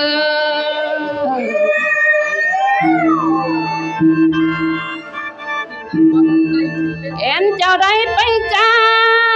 ลายได้เงินลายเน้อท่านเอ้ยเอ็นเจ้าได้ไปขายเอ้ยให้ได้เงินเป็นก้อนเด่นเน้อเห็นเจ้าได้ไปขายให้ได้เงินหลายล้านละคืนบ้านหาเมียแพงเจ้าเน้อท่านเน้อ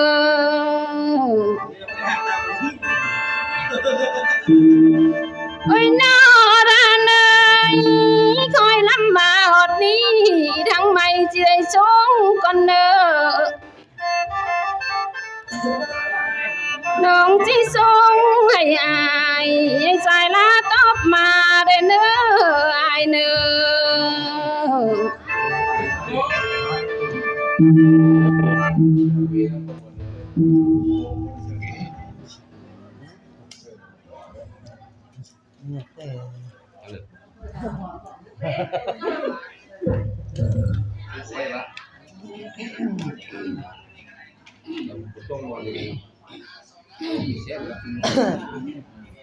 เอากระโปรงนี่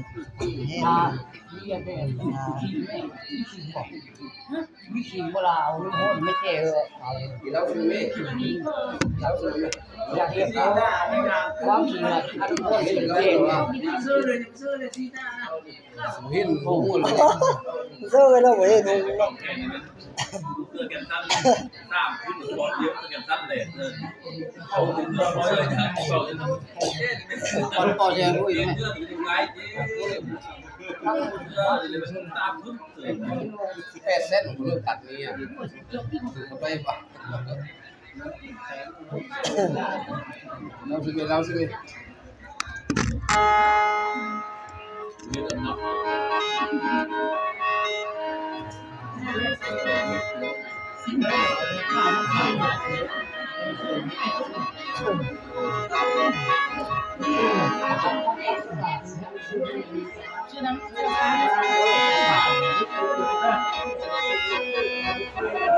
อ้ยน้องเอ้ยคันน้องเมาจริงแท้อายนี่นาคันแม่นมีลูกหนึ่งน่ะสิต้นอายก็ยังมองเจ้าเน้อน้องเอ้ย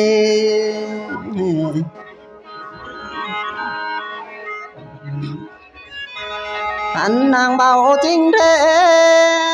อายนี่มีลูกสองเอ้ยสิต้นสายยังแนงเบิ่งเจ้าเน้อ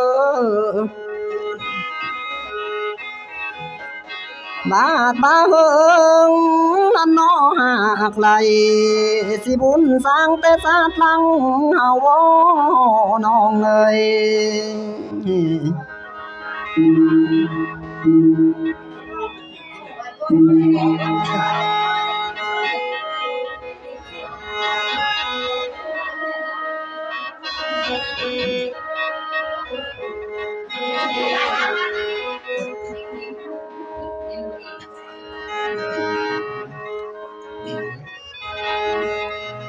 โอ้ย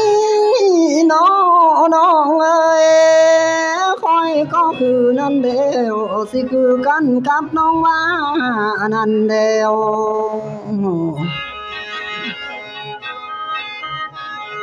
ไอ้ลงเรือนมานี่นะคันแม่นเมียสายสังนะปัวสาดกับมนมาเลยนางเอ้ยอันอายไปบนไหลย่อยให้อายหาบนนอนนะหาเมียซอนทางนะเพิ่นบาไหล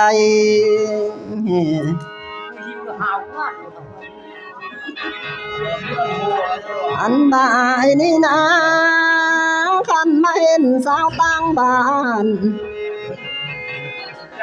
ให้มาลมเอาได้เมื่อตื่นสู่ผู้อยู่เฮือนสายได้น้องเอ้ย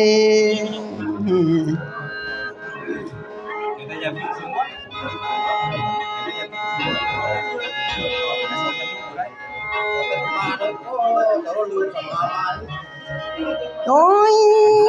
น้องเอ้ยน้องมาตัวอายลมลาบ่สิลงโหมหมอเข้ามาลาบ่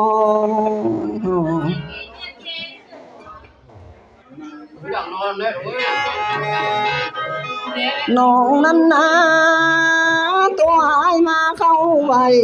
สิสามมือแค่บ่มาบ่น้องเอ้ย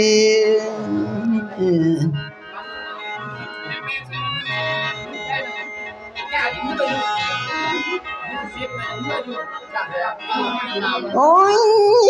น้องเอ้ยน้องญาตัวอายลมแม่สินำเป็นไม้โยมเจ้าแม่นางเอ้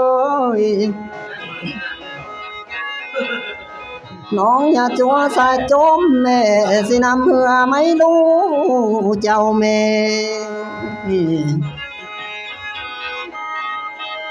น้องนั้นนะมาตัวยังสู้สิสาแล้วน้องบ่เอาสิเต็มที่สายบ่น้องเอ้ย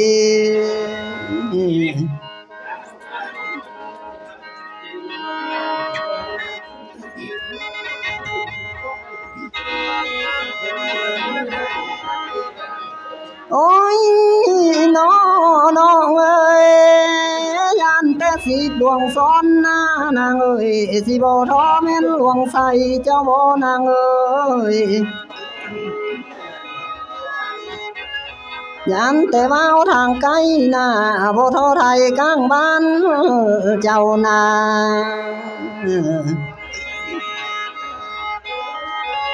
ยันแต่คนคืออายนี่นะ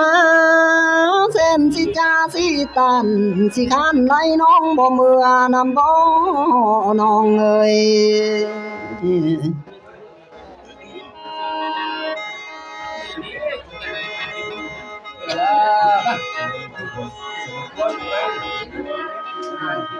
โอ้ยน้องเอ้ยคันมันตามใจอ้ายอยากความมากขอกลายเป็นมากใบสะเดหนาวใส่ลำนี่นะอยากมาลมนะเอาสาวต่างไกลโยยเมื่อเป็นไทยหวมบ้านเลนอง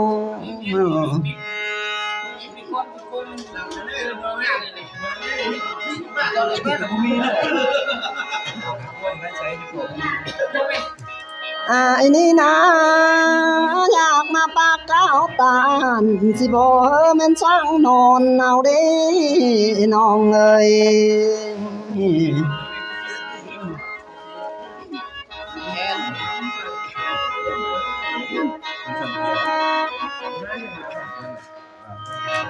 โอ้ย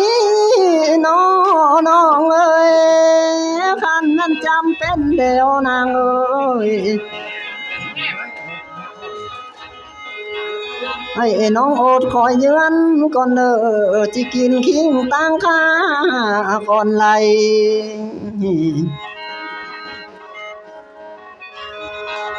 ให้น้องอดสัจจาคันน้ำไม้ขี้หายสิข่าวนาจังเต้าเมื่อไรน้องเอ้ย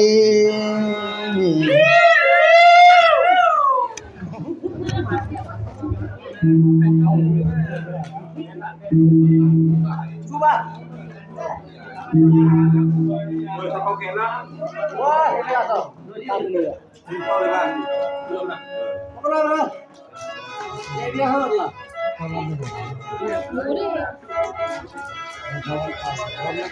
ใกล้คนเนาะให้เหลือพอ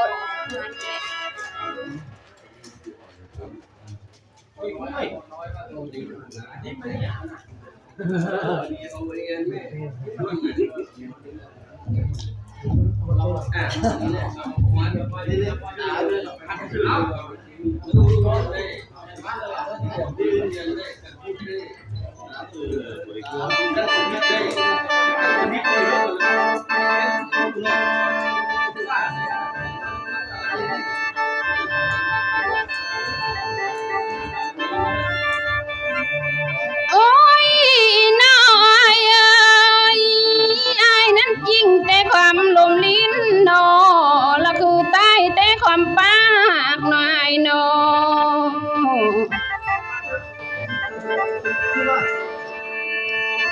อายนั้นนะคือแต่ความปากเว้าละใจอายฮอดบ่นำน้อยนอ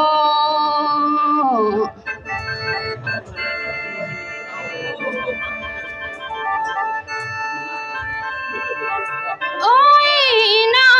ยเอ้ยน้องก็จะได้อายเด่นโน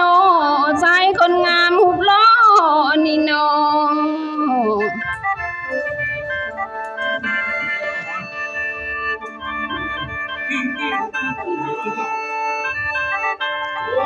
อายนั้นนะงามกระดักกระโดแม่นผัวเพื่อนแต่หึงแล้วน้อยน้อ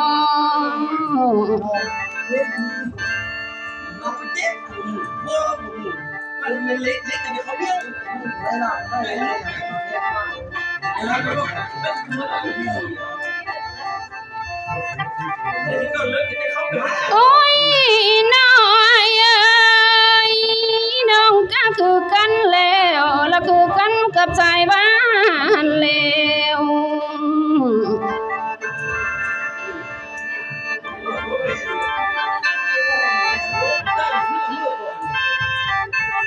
น้องก็อยากได้เด้อยากได้ว่าทางไกลเอ้ยเมื่อสร้างคนเจริญคือสิหุ่งเทนอ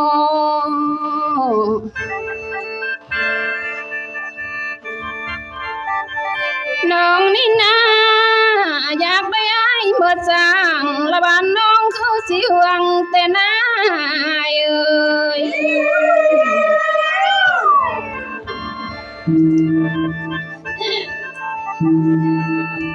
โอ้ยน้อ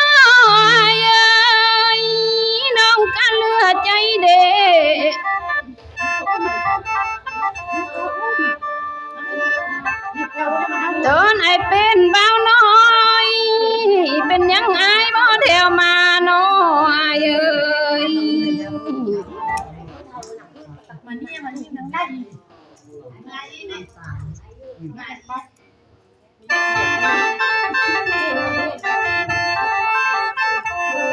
ละจาได้เด้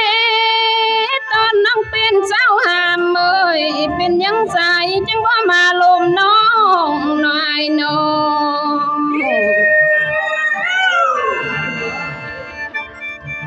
ตกมาในระหว่างนี้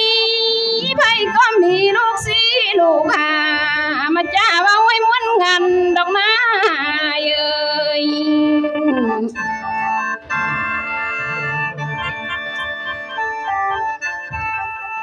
โอ้ยน้อยเอ้ยให้พากันลิ้นเด้อจะนำกันให้มันม้วนได้เด้อ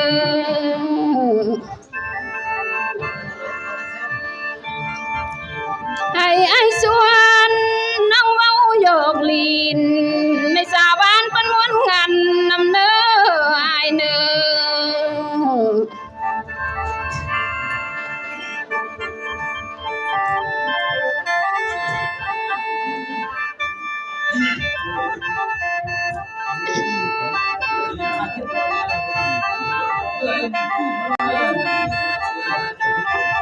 โอ้ยน้อ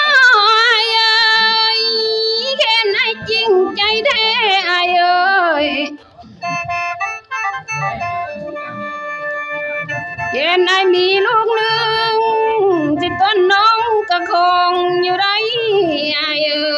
ย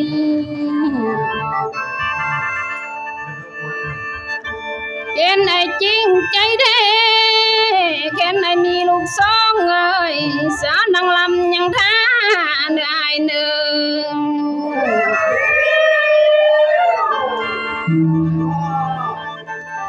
เห็นไอ้มีลูกสี่ลูกห้าต้นกิ่งน้องยังข้านเจ้าเป็นเมียอยู่ได้ไอ้เอ้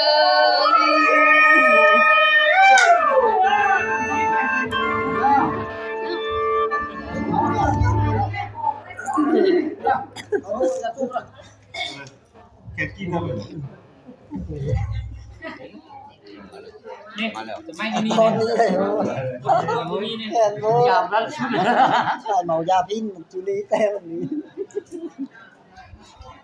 สู้ช่วยขี้ เขาเลยขอเล่นขอบคุณครับนี่ตายย่าเนี่ยสูบเอได้แต่สูบเมาเต็ม อยากมาอะไรที่เขาเรามีโต๊ะเป้าแขนกำลังนี่เป็นเขานี่มันมีโต๊ะอยากกินจะกินเลยกินจะกินยาได้อยู่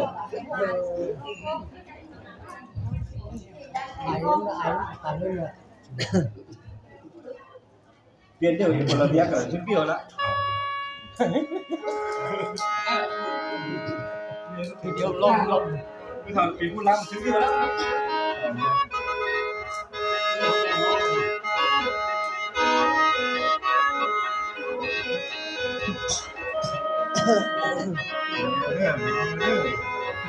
ไม่เยอะนะ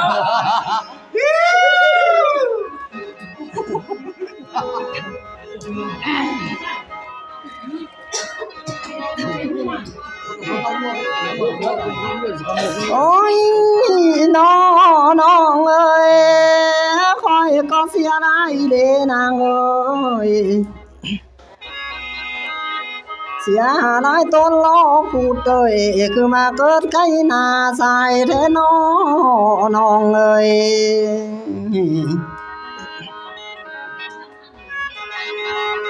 คอยก็เสียได้แล้วเสียได้ลวงมาลาเอ้ยคือมาเกิดใกล้บ้านแทนน้อง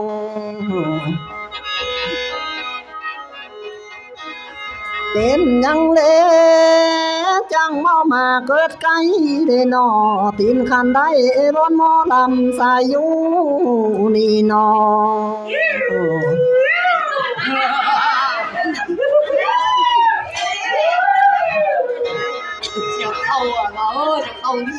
เป็นยังเล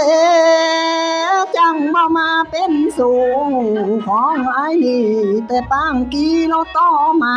ซะน้องเอ้ย ยืมอะไรแล้วนี่ก่อนตัวคุยกันนี่ไอ้ยังซื้อก่อ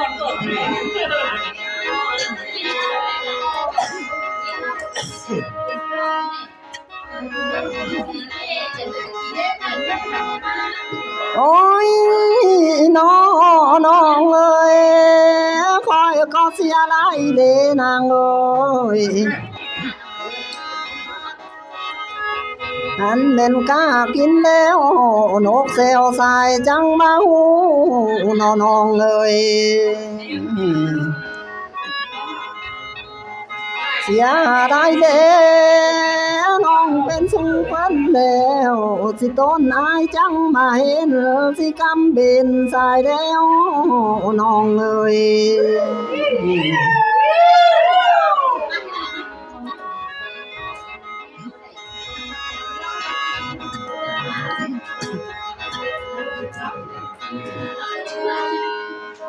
โอ้ยน้องเอ้ยคอยก็เสียหลายเด้นางเอ้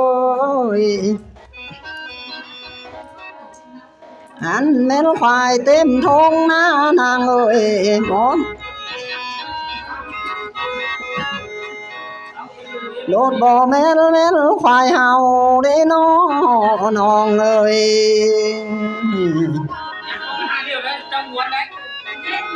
ไอ้ก็เสียหลายนางเด้น้อคันแม่นควายเต็มหน้าเอ้ยบ่แม่นควายอีปูเฮาน้อ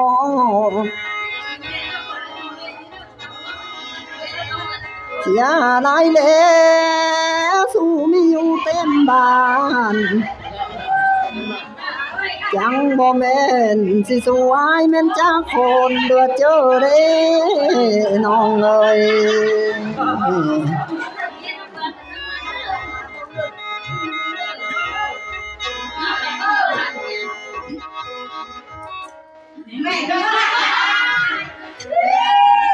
โอ้ยน้องเอ้ยอยากไม่เมื่อฟังเด้น้องคนสีคำมันนางอยู่เด้น้อง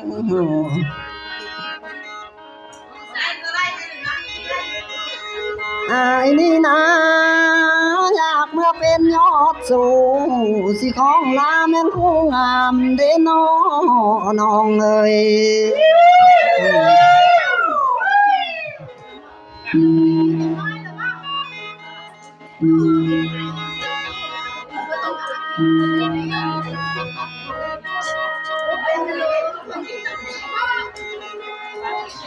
โอ้ยน้องเอ้ยอยากตัดตรงปันเด้ผลสีคำกินป้าใหญ่เดลาเอ้ยไอ้นี่นะอยากตั้งดีใบสิแถวยื้อย่องยามได้บ่น้องเอ้ย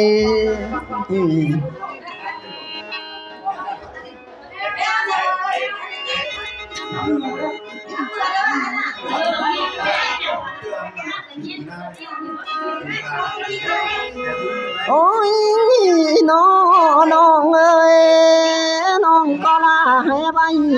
ปานไหลนางจังสิควังสะนอนางเอ้ย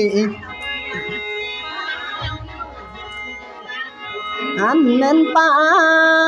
หมู่เล็กหมู่น้อยสิคอยท่าน้องบ้านเฮอยู่ในน้องเอ้ย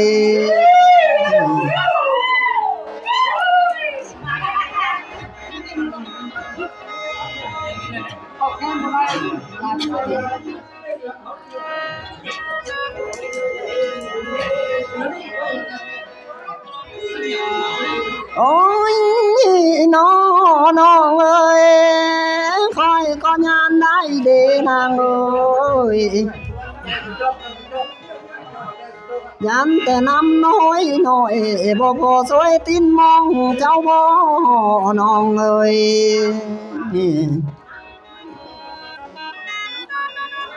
ไอ้ก็ยานได้เด้ยานไอ้เบาเพียงทองนะมานั่งเป็นกองเอ้ยสาวหมอลำบ่แม่นบ้าบ่ลาเอ้ย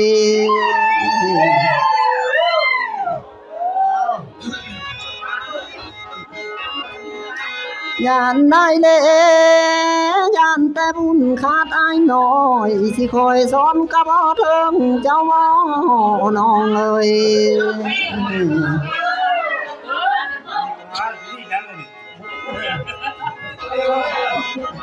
เพื่อนที่เกิดคอแห้งเลย โอ้ยน้อท่านเอ้ยคอยก็ขอบใจเจ้านำเด้อเจ้ามีเบอร์50เอ้ยสิต้นเจ้าก็ยังปันเด้น้อท่านเอ้ย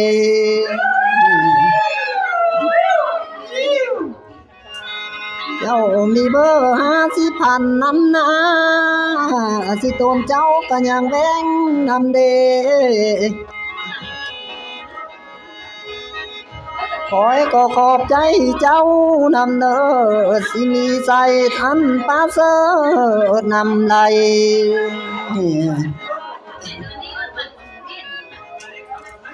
ขอยสิโอ้ยพรให้เจ้าเด้อคันแม่นต่อไปนี่คันแม่นเจ้าไปสู่ในแนวคาลายเด้อเน้อ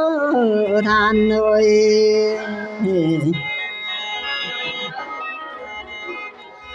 ขอยสิโอ้ยพรให้เจ้าเด้อคันแม่นเจ้าไปขายโอ้ยจังไรเงินนำไหล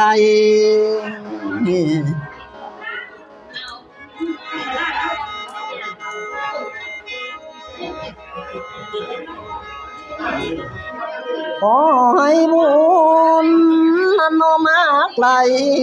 สิเงินเขาแม่นั่งโฮมเจ้าเนื้อทานเลย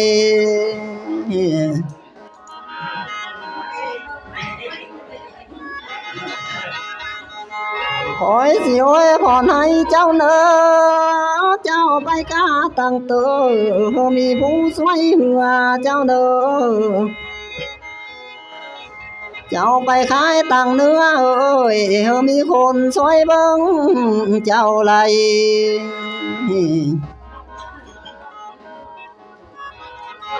อันแม่นสองนั่นนอภาคข้างมีผู้แม่นเบิ่งแยงเจ้าไหลทานเอ้ย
และในสวมใจกะเจเลนะ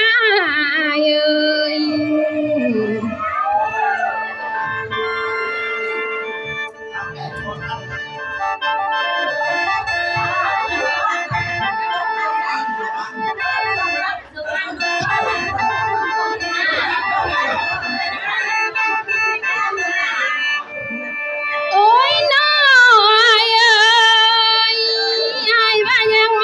ดับต้องปานโล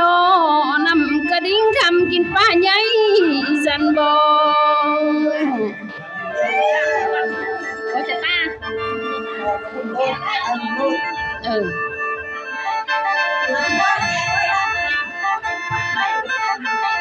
อายักตั้งดีไว้และเดียวอยู่ย่องยามสันบอายเอ้ย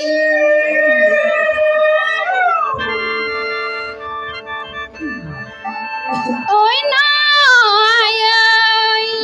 ไอ้เบื่อยามแม่เอ้ยให้ไอ้เบื่อบังเคือน กระดิ่งนางแม่เอ้ย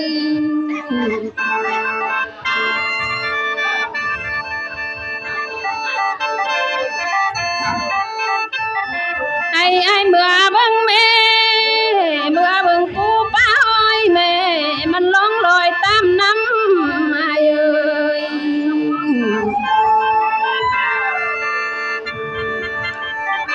ไอ้เมื่อเบิ่งแม่เมื่อเบิ่งธรรมศาสตร์ทั้งผู้พาป่าใหม่และแก้วอ่อนก้องงามแต่ได้เอ้ย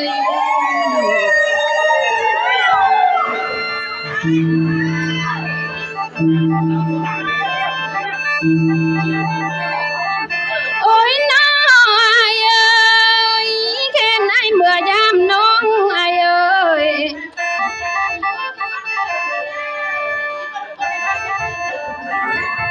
น้องสิกลับเมื่อบ้าน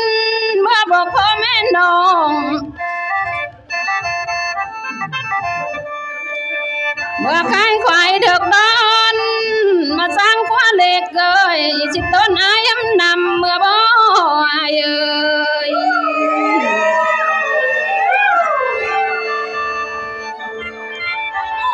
เห็นใจเมื่อยามน้องเดน้องสิกลับเมื่อเฮือนกันเนอเมื่อส่วนพ่อแม่นางเอ้ยขายหัวเถิกดำเอ้ยสั่งขัวคำและต้นใจหำไตบ่นอง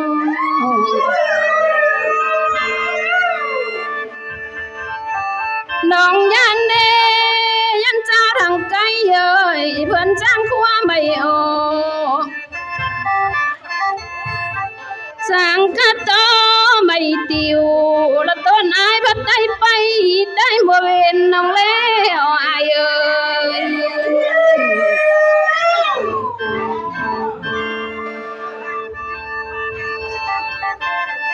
โอ้ยน้อยเอ้ยให้เมื่อยามน้องแม่อายเอ้ย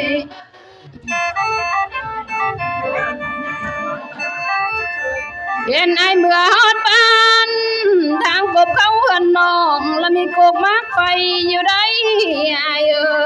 ย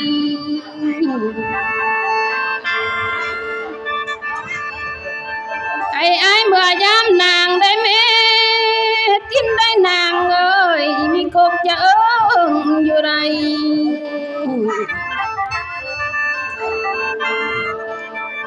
น้องอยากเพิ่งให้เขาแวะยามนำเด้อายเอ้ย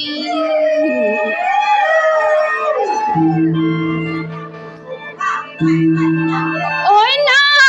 ยเอ้ยแค่ไหนเมื่อหอดบ้านอายเอ้ย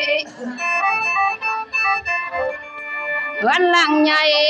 ดังกำไสเม้นเฮือนลุงนางได้อายเอ้ยเย็นไอ้เมื่อฮอดบ้านเฮือนหลังสูงเอ้ยทั้งกำขวาและแม่นเฮือนปีป้าน้องใด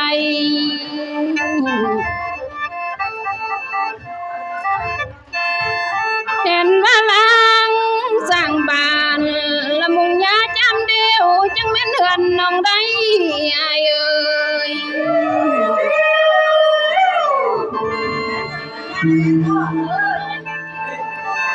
โอ้ยน้อยเอ้ยเห็นว่าเฮือนของน้องคือเป็นคือไม่เล่าเนออายเอ้ยเศร้าแม่นเศร้าไม่ออกบ่พอใจให้ไอ้ตาอายเอ้ย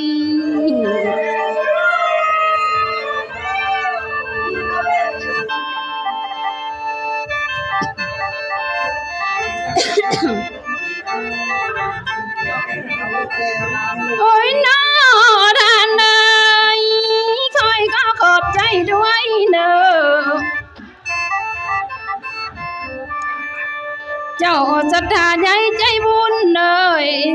ขอขอบใจทุกคนเล่าเงินมาป้อนนี่น้อง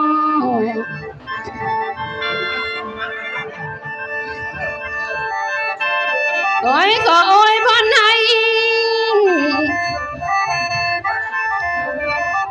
นพวกเจ้าป้อนเงินบาทให้เงินบาทไหลมาเนื้อทานเอ้ยเห็นพวกทานป้อนเงินดอลลาร์เอ้ยเงินดอลลาร์ไหลเข้าเนื้อทานเอ้ย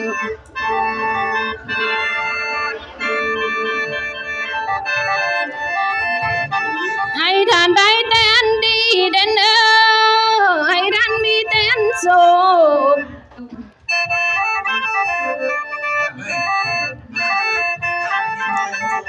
ให้พวกท่านอย่ามีความบัดเนื้อและมาเขาเบียดเบียนได้เนื้อท่านเนื้อ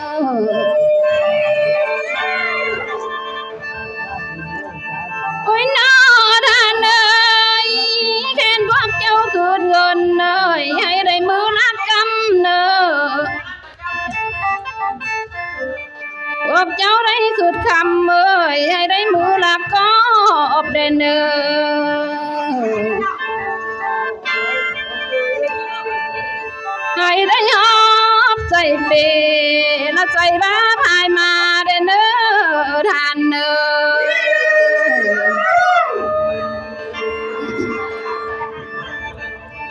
โอ้ยน้อยเอ้ยน้องล้ำมาหอดนี้ทั้งไม่จะได้สงกันเนื้อส่งให้แก้วกำกลผัวแพงแ